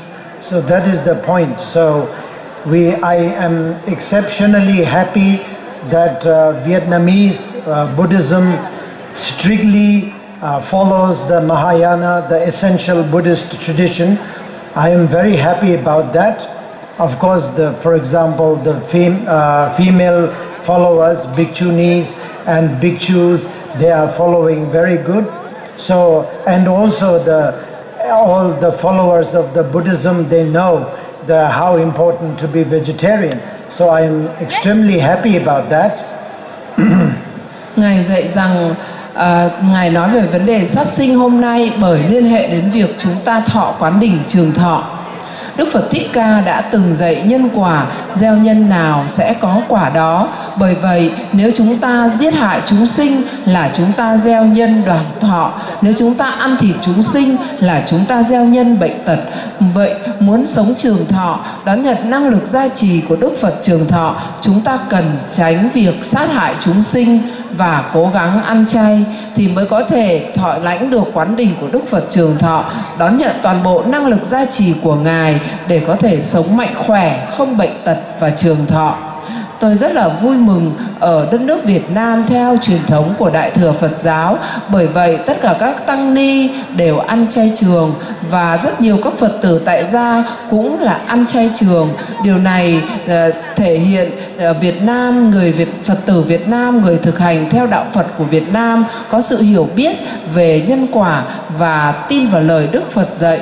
Cho nên ở đây tôi xin nhắc nhở để tất cả các Phật tử cố gắng gieo những cái nhân trường thọ, gieo nhân mạnh khỏe bằng cách không sát hại chúng sinh và ăn chay.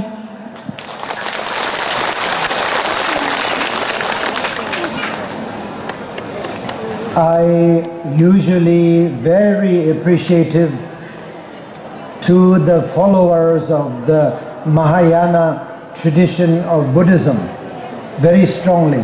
I have a very strict and very strong respect to that.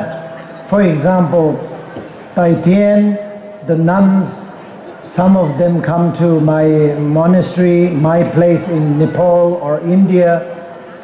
I always give them the idea, give them advice to follow the Vietnam and also the Mahayana tradition very strongly. Don't transform yourself, not even change the robes and change the outfit, and not even change the vow. The lineage of the vow has to be kept, Vietnamese lineage. and don't try to change it into Indian, Bhutanese, Chinese, and this and that, you know. And don't try to change. Keep the Vietnamese tradition very clean, very clean and strict. This is what I always say to nuns. Now, of course, monks also. There's Master Ming Chi. He himself is become my student, my disciple, and his own disciple, the one monk, one novice, he was educating with me and under my guidance. And I'm always strictly saying that you learn things, learning is no problem, but don't change the vow, don't change your robe, don't change the tradition. Tradition is beautiful, you should keep it. So the same thing. Và tôi rất là tôn trọng truyền thống của Đại thừa Phật giáo, một truyền thống Phật giáo rất nền tảng căn bản, và tất cả mọi người theo truyền thống Đại thừa Phật giáo đều ăn chay. Có các đệ tử của tôi đến từ Tây Thiên hay là đệ tử của Thượng tọa Thích Minh Trí cũng từng sang bên chùa chỗ chúng tôi để tu học. Tôi đã thường yêu cầu và nói với các vị rằng chúng ta có một truyền thống Đại thừa Phật giáo rất quý giá. Bởi vậy hãy giữ truyền thống của mình một cách rất thanh tịnh. Đừng có thay đổi truyền thống, không thay đổi cách ăn mặc, không thay đổi giới luật, mà vẫn giữ nguyên nền tảng giới thô luật của Đại thừa, vẫn ăn mặc và tất cả mọi đời sống giữ nguyên cái truyền thống của Đại thừa. Bởi truyền thống của Đại thừa là một truyền thống quý giá của Đức Phật mà tất cả chúng ta đều cần trân trọng.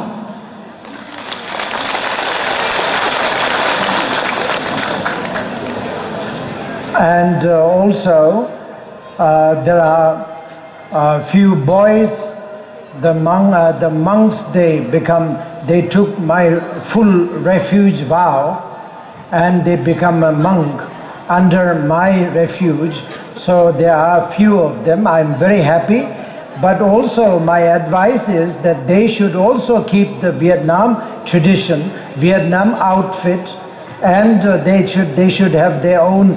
They should practice Vajrayana in the ritual practices. They will practice all these things. But tradition has to be Vietnam vow, Vietnamese Vajrayana vow, Mahayana vow has to be taken under the guidance of Vietnamese master. Either Ming Chi or Ming Duk or whatever, they should take the vow from them under the guidance of these monks, these abbot, these tradition. And they have to take the bhikshu and bhikshunis. Not only that, they have to take the Bodhisattva vow from the Vietnamese tradition, so that they will keep the vegetarian tradition. They will keep the beautiful tradition of green tradition, I would say, which is the Vietnamese, which is very, very good. They should keep this very strictly, even though they are a bunch of my own student and my own monk, because I'm also proud of having them as my own monk there, as a Vietnamese, my own monk, who will practice the Vajrayana ritual, but tradition should be kept under the guidance of Ming Chi and Ming Duk and all the masters, whoever is entitled to give the vow. They have to take the Vietnamese vow, Vietnamese tradition, and they have to be Vietnamese all the way till death.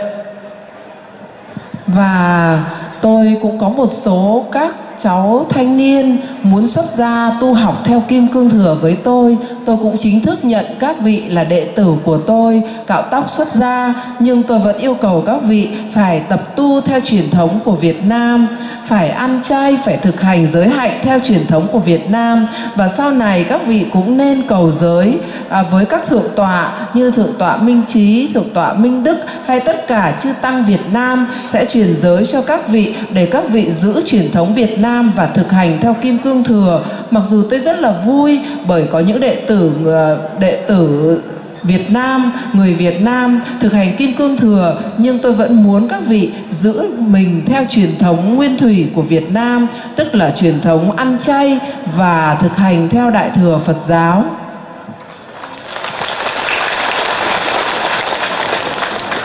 And that will be my advice to them, to this bunch of young boys. I have 14 or 13 young boys who cut their hair in front of me, which I have this much entitled to do. I have that much of entitled. I have that much of right to do, cutting their hair, and they become a monk. But from now on, they will follow the Vietnamese, and I hope and pray and that all the sanghas over here, the bhikshu, the abbot, all the thik, they will definitely support them and give them moral support all the way through. And I will give them the support from the Vajrayana ritual point of view. So then they will have a special presentation, and that will be my hope.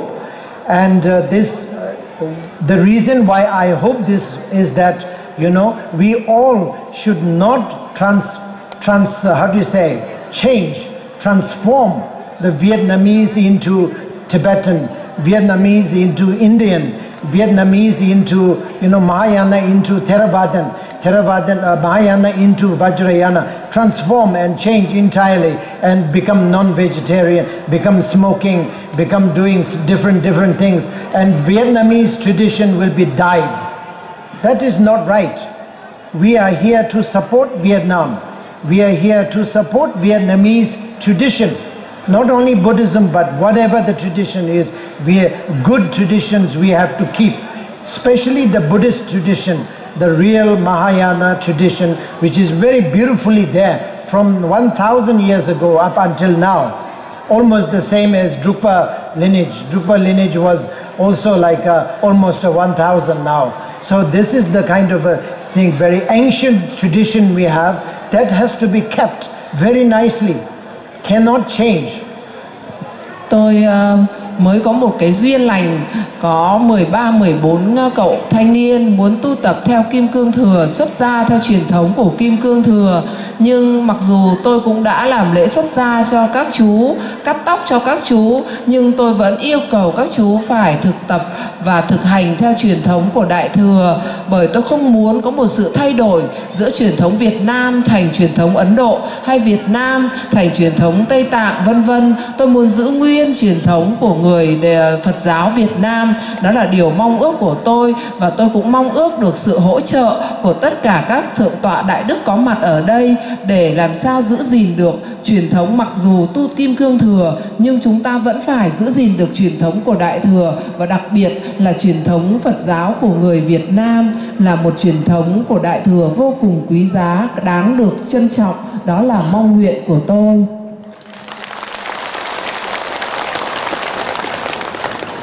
Speaking about that, the example, I think it's a very good example, is one of the very good example is Master, Ming Chi, Thich Ming Chi, is a very good example. He himself is a Vajrayana practitioner. He practices, he is my follower, but he doesn't change the tradition of the Vietnam. He is nourishing the Vietnam tradition. He's looking after the whole pagoda, like more than six important pagodas he's looking after, and looking after the Vietnam tradition, Vietnam people, and that Vietnam culture. And same with the Samten, and same with Minh Duc. These are the good examples.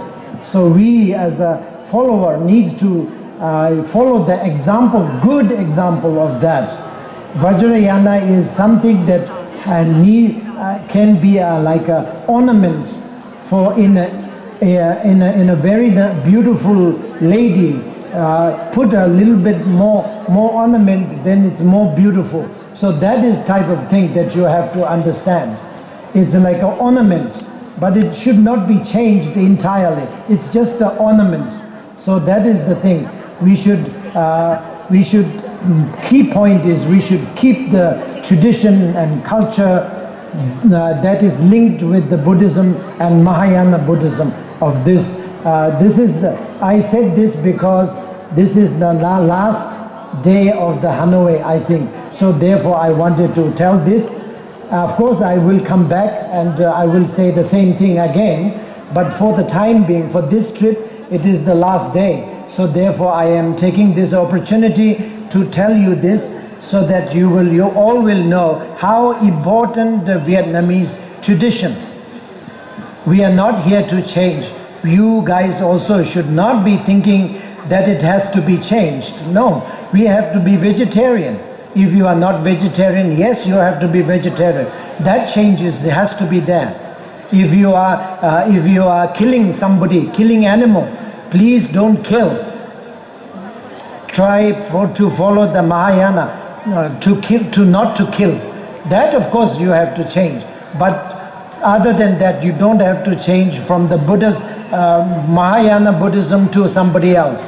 Vietnamese Buddhism to some other cultures Buddhism. I'm not saying that Indian Buddhism is not good, Chinese Buddhism is not good, Japanese Buddhism is not good. I'm not saying anything like that. But yourself, your tradition is already very good, so you don't need to change. Just stick with that. Vâng, lấy một ví dụ như Thượng tọa Thích Minh Trí, mặc dù Thượng tọa tu tập theo Kim Cương Thừa, nhưng Thượng tọa vẫn hoàn toàn duy trì và phát triển truyền thống của Đại Thừa Phật giáo. Thượng tọa trụ trì chăm sóc cho 5-6 ngôi chùa và hướng dẫn tất cả các Phật tử Việt Nam tu tập theo truyền thống của Phật giáo Việt Nam, Phật giáo Đại Thừa. Cũng như vậy với Thượng tọa Minh Đức hay là các sư ni Tây Thiên vân vân. Theo tôi thì Kim Cương Thừa giống như đồ trang sức để chúng ta có thể làm đẹp hơn cho Phật giáo, chứ không phải làm cho Phật giáo bị chấm dứt. Bởi vậy tôi không muốn tất cả các đệ tử của tôi phải thay đổi truyền thống Phật giáo, như là truyền thống Phật giáo Việt Nam chuyển thành Ấn Độ hay là Trung Quốc hay là Nhật Bản. Bởi vì mỗi một đất nước có những truyền thống Phật giáo, truyền thống văn hóa khác nhau, chúng ta đều rất trân trọng và giữ gìn, không bao giờ nên chấm dứt thay đổi truyền thống của mình. Hôm nay là ngày cuối cùng của tôi trong hành trình ở miền Bắc. Bởi vậy tôi muốn nhắc nhở, nhắn nhủ đến các Phật tử thấy được tầm quan trọng của truyền thống Phật giáo Việt Nam, truyền thống của Đại Thừa Phật giáo. Chúng ta ăn chay trường, bởi vậy chúng ta không nên thay đổi gì cả. Chỉ nếu có phát tâm tu tập Kim Cương Thừa thì đó là làm đẹp hơn cho Phật giáo, chứ không phải là thay đổi Phật giáo. Đó là thông điệp quan trọng tôi muốn gửi gắm đến tất cả các Phật tử ở đây. Dĩ nhiên lần sau đến tôi cũng sẽ nhắc lại như vậy, nhưng ngày hôm nay cũng xin gửi gắm lại tất cả các Phật tử thấy được cái tầm quan trọng và nét đẹp của truyền thống Phật giáo Việt Nam, truyền thống Phật giáo của Đại Thừa. Chúng ta nên trân trọng và gìn giữ.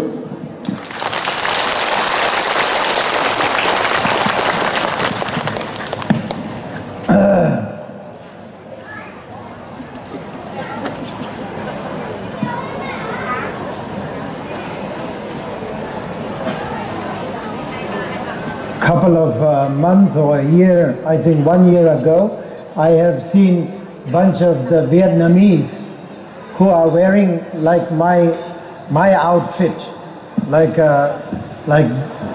our sanghas. This kind of tradition. Of course, nothing wrong anyway, but I feel that it doesn't suit them. If something is wrong, it doesn't suit them. So of course that's their choice anyway, whatever they do, but because they're not my follower, so it's okay, their choice. But if they are my follower, I will never let them to change their outfit. I will definitely put their outfit as a Vietnamese and follow the Vietnamese Bhikkhu vow and Bhikkhuni vow. They will never change the vow. Vow is really the backbone of the Buddhist practice. So the vow cannot change. It has to be the Vietnamese. But I saw them, bunch of them wearing like what I'm wearing right now. So that's a kind of not matching very well, but that is my own concept. Khoảng 1 năm trước tôi có gặp một số vị tăng người Việt Nam mà lại ăn mặc theo truyền thống của chúng tôi, ăn mặc theo đồ của giống như chúng tôi, tăng già của chúng tôi hiện tại. Điều này tôi nghĩ có lẽ có một cái gì đó chưa được đúng lắm, bởi các vị đó không phải là đệ tử của tôi nên tôi không thể góp ý được. Nếu là đệ tử của tôi thì tôi sẽ yêu cầu các vị đừng bao giờ thay đổi y phục, đừng bao giờ thay đổi giới nguyện. Không có gì phải thay đổi, chúng ta chỉ tu tập và làm đẹp thêm cho truyền thống của Phật giáo, chứ không nên thay đổi bất kỳ điều gì, bởi vì giới nguyện là nền tảng xương sống, là nền tảng căn bản của toàn bộ công hạnh của một vị tu sĩ. Chúng ta cần phải trân trọng giữ gìn chứ không nên thay đổi.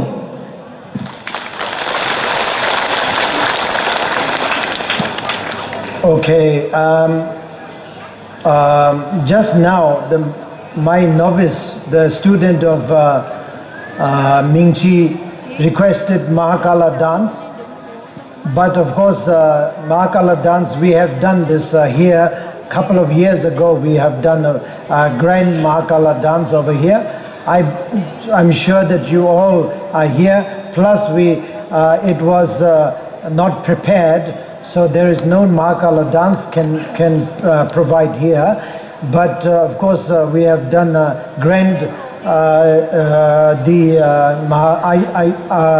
Amitayu's puja, along with the grand purification we call Sang, which is very good for your karma to be purified. At the same time, it is very good for the local spirit, so that the spirit will be like supporting all the way through to everybody, and especially the activities of this pagoda. So we have done that, and we will be concluding the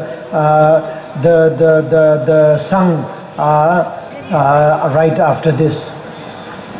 Vừa rồi xưa ông Tuấn Anh đã lên thỉnh cầu chúng tôi thực hiện nghi lễ vũ điệu Mahakala. Tôi nhớ rằng ở nơi đây, ngôi chùa Hà Tiên này chúng tôi đã thực hiện vũ điệu Mahakala. Bởi vậy hôm nay thực sự là không có sự chuẩn bị, nhưng từ sáng đến giờ chúng ta cũng đã làm nghi thức cúng dường hỏa tịnh, là một nghi thức vô cùng tốt cho việc cúng dường các vị quỷ thần ở đây và tịnh hóa tất cả những nghiệp xấu cho chúng ta. Rồi chúng ta cũng cùng thọ lãnh quán đỉnh trường thọ, cũng rất quý giá cho việc tiêu trừ bệnh tật, ốm đau và yểu mạng. Bởi vậy tôi nghĩ là như vậy cũng rất là quý giá. Và bây giờ chúng tôi xin tiếp tục phần nghi lễ, và tiếp tục nghi lễ của trường thọ cũng như là của khóa lễ hỏa tịnh, phần cuối của nghi lễ ạ.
Sarva karma sutame chetan shriyam kuru ha ha ha ho Bhagavan savatadaga mimenda bedabha samaya sadhu ambadai o lili o anga kaka dhana tata dhanya tata dhana tata dhana papa papa sangha hacha ambandara satu samaya manupalaya manusarutana vatra meba anurada Vaya sa sokna sutame chetan shriyam kuru ha ha ha ho Bhagavan savatadaga mimenda bedabha samaya sadhu ai o lili o anga kaka dhana tata dhanya tata dhana papa sangha hacha ambandara satu samaya manupalaya manusarutana vatra meba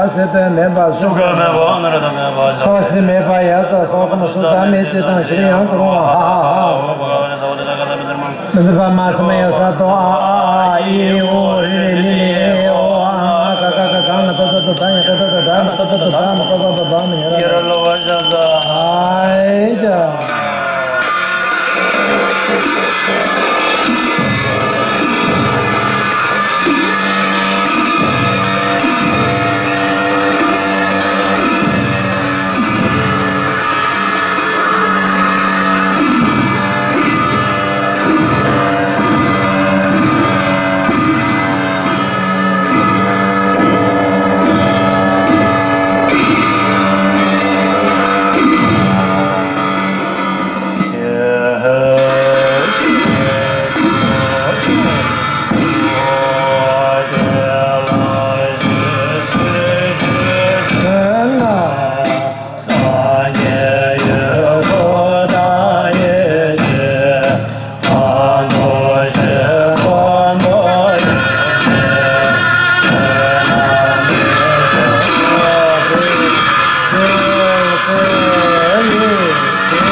Samba Rinje Drukpa Jinje Lo Ujirin Bochila So and then Garjin Bajim and Dunja Samdan Drukpa Shodan Dumu Joz Jamne Kundu Ujirin Bochisume Dojo So and the China Samdin Shishin Drukpa Jinje Lo Dashin Kunji Saba Yen Tusum Kiwa Chiki Nema Jundro Chanchun Yambo Doji Jambe Bawi Chidra Jambana Kundu Sambo Te Shin Te Da Kungi Jesu Salo Jengewa Rado the Sum Shebe Jawa Tamje Gewa Kama Choto Napa Te Da Jenge Sambo Chera Tomo Besum Zobanga was a year of Anjikan Sunjangum, Watima Sumbamba, Sanjebe Maja, Majin Rechama, Dinji, Tajidambo, Yavarate, Choram, Mio, Anjikan Sumna, Tajela, Damija,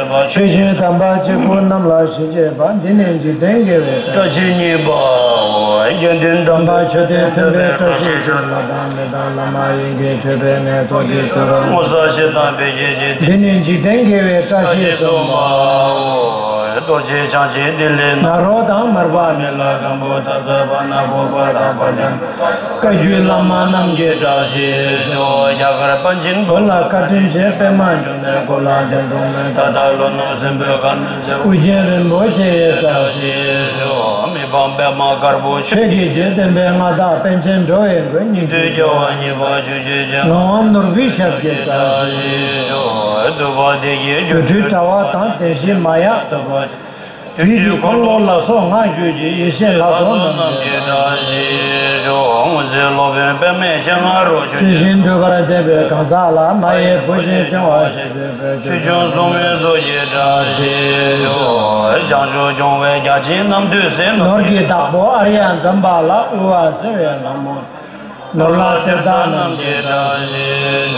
Dorje, Develam, Tarwata, Pache, Gama, Kushine, Tomo, Drotin Chakir,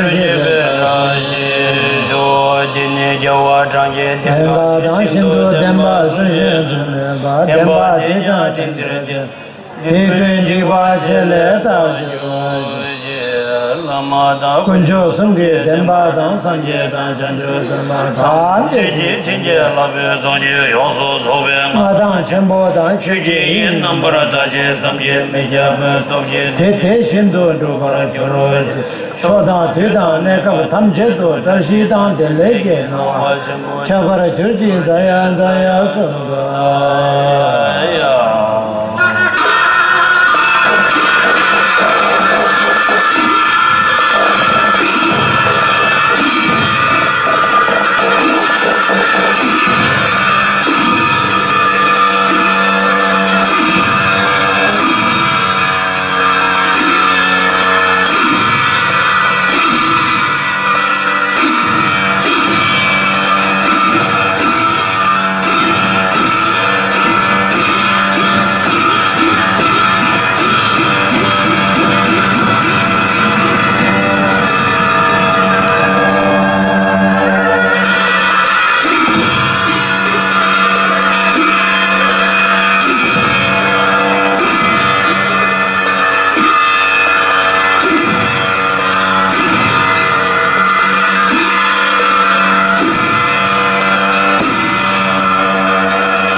With this, we conclude the ceremony, the ritual ceremony in this temple according to the request of Master Minchi.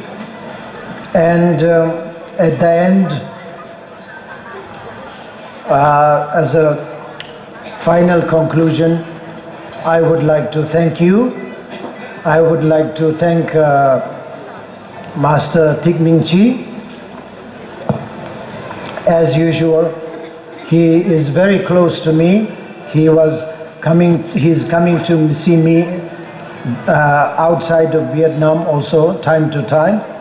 And when I come here, he was the first person who is supporting me and my organization for the benefit of the Vietnamese people. And this time today also we had a very good time, even though it was little short, but still we had a very extensive exchange. Whatever I want to say, I have said already, and whatever you want to do, he want me to do, we did it.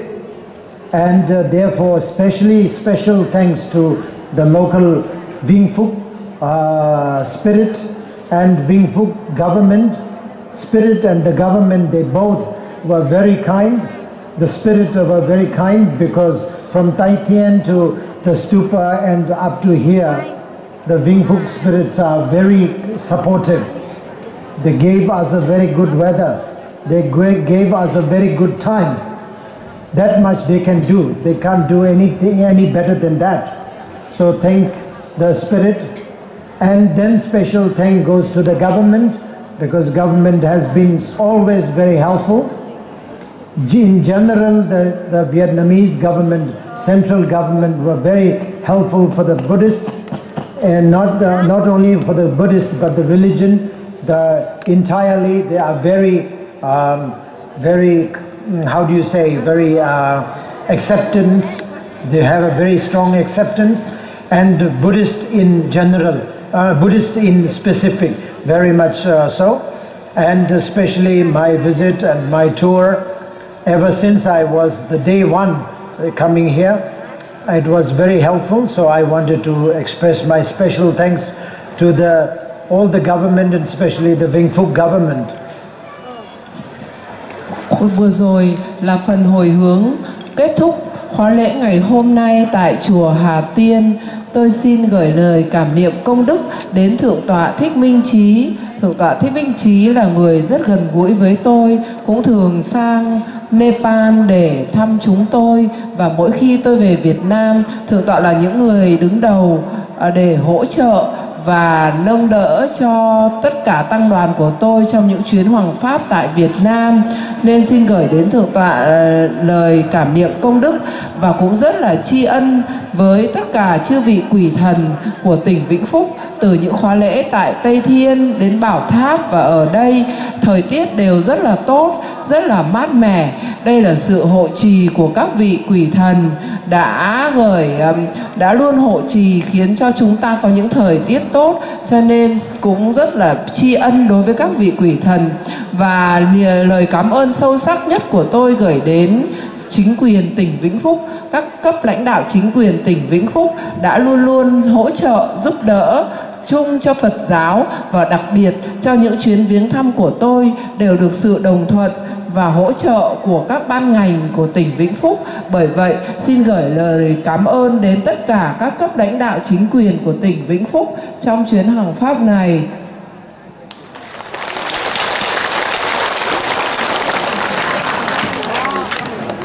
And especially the Ming Chi has a grand concept of building a stupa over here, which I help him to design. That is Manjushri Stupa, and that is going to be built. I have just done the groundbreaking ceremony just noon. We did it. So this also, I hope and wish that all will help Vĩnh Phúc and Vĩnh Phúc spirit and Vĩnh Phuk's government and Vĩnh Phúc people by this stupa. Like what I said yesterday also, that the Swayambhu Vietnamese Swayambhu stupa that I have designed, and we have been doing the gathering there. The Tai Tien stupa is also it is there with my strong wish that entirely the spirit and government and the people of the Vietnam will be helped, So it's the same thing over here. This unique stupa will also be coming up quite soon. I think within a year. So I wish and trust that this will also be benefiting many beings. Và vừa rồi trưa nay chúng tôi cũng đã làm lễ động thổ xây dựng bảo tháp theo sự thỉnh cầu của Thượng tọa Minh Trí. Tôi cũng là người thiết kế cái bảo tháp này. Tôi hy vọng rằng ngôi bảo tháp này xây dựng lên sẽ trợ giúp cho tất cả tỉnh Vĩnh Phúc, các quỷ thần nơi đây và tất cả mỗi người dân Vĩnh Phúc đều hưởng được từ trường an lành gia trì từ nơi bảo tháp này. Giống như tôi đã nói ngày hôm qua, ngôi bảo tháp Singapore tại Việt Nam mà tôi đã thiết kế và xây dựng ở Tây Thiên là tâm nguyện lớn nhất của tôi, là cầu nguyện cho đất nước Việt Nam, tất cả các quỷ thần tại Việt Nam và nhân dân Việt Nam đều đón nhận được năng lượng gia trì, sự an bình và hạnh phúc. Đó là tâm nguyện của tôi. Mong rằng ngôi bảo tháp tại chùa Hà Tiên này sẽ sớm thành công và đem đến sự gia trì cho tất cả các Phật tử nơi đây.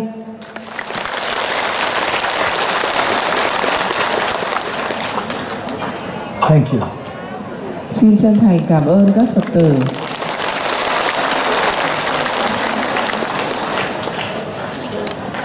Nam mô Bản Sư Thích Ca Mâu Ni Phật.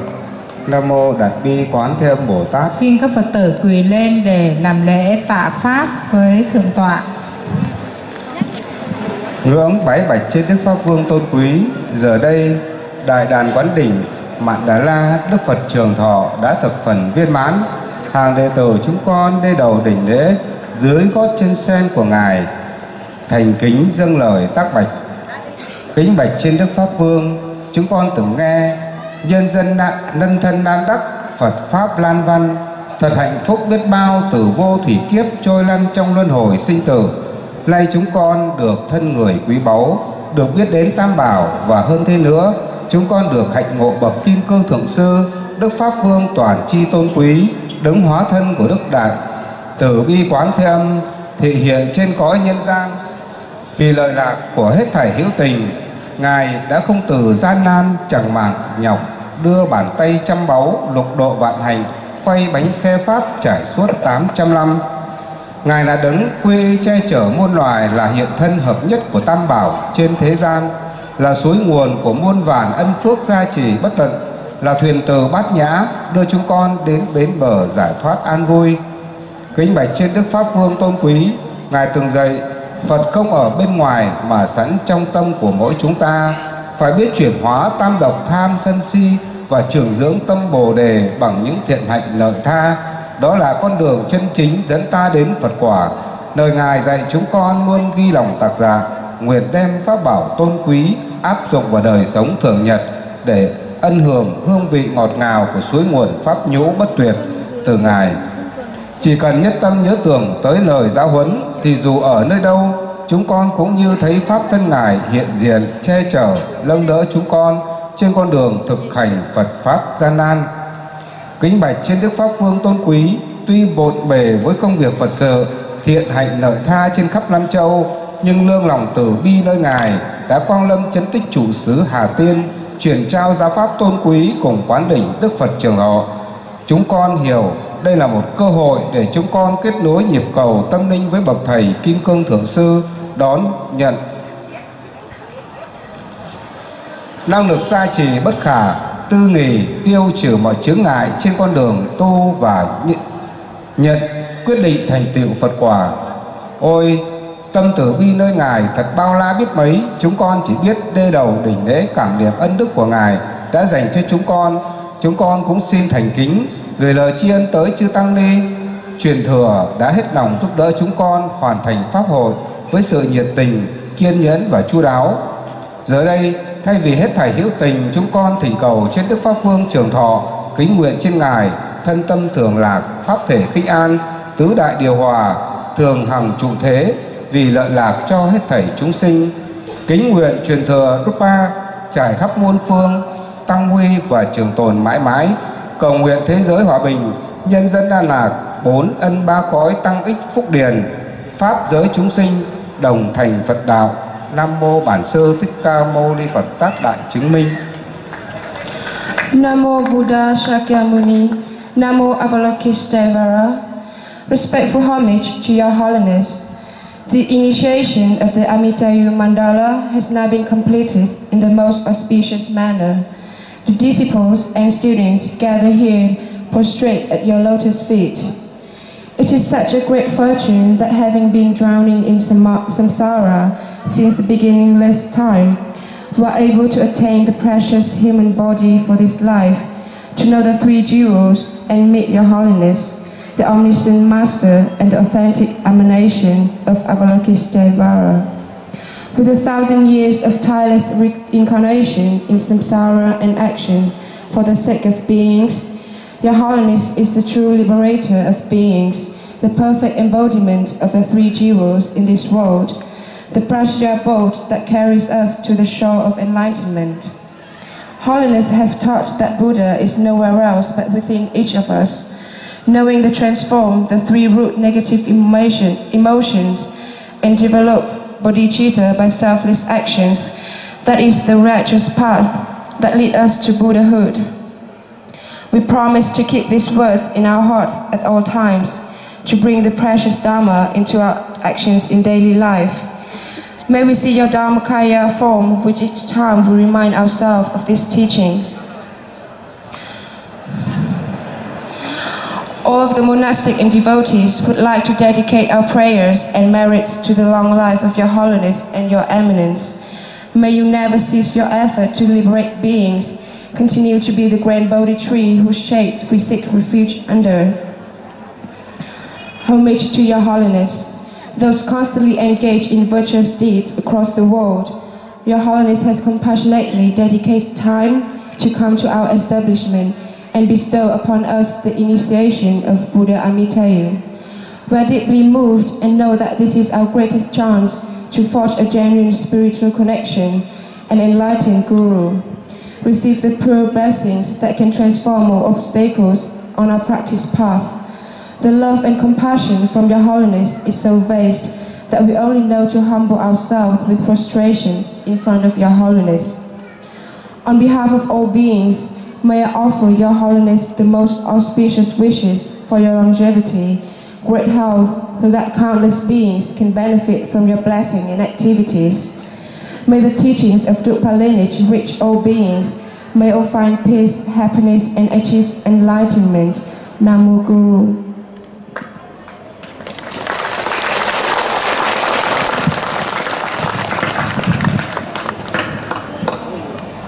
Nam mô Di Đà Phật. Xin các Phật tử đọc bài cầu nguyện Pháp Vương trường thọ bằng tiếng Việt, trang 14-15 ạ.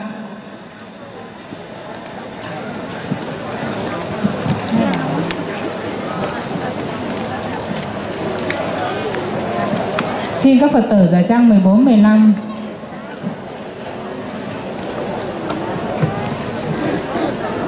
Nguyện hết thảy chư viên thành tựu bậc hàng phục yêu ma tử chương kim cương trì vội nghi là hóa thân đứng đại từ bi bên ma ca vô toàn trí vi đại mang trí tuệ vô song tự tại đừng phá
đời đời. Dẹp tan ma chướng bốn loại, Bồ đề vô thường sau rồi chứng chi. Cuối cùng định lễ cầu kỳ, cát tường tăng trưởng tức thì chứng tu.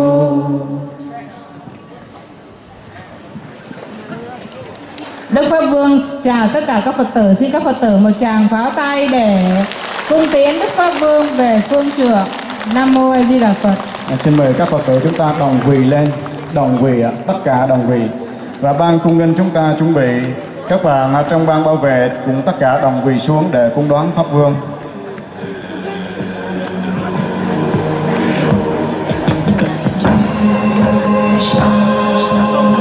Xin mời tất cả các Phật tử đồng quỳ xuống.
Xin mời anh Phật tử tên là Nguyễn Văn Gắn đến đây nhận lại cái ví có chứng minh thư và giấy phép lái xe.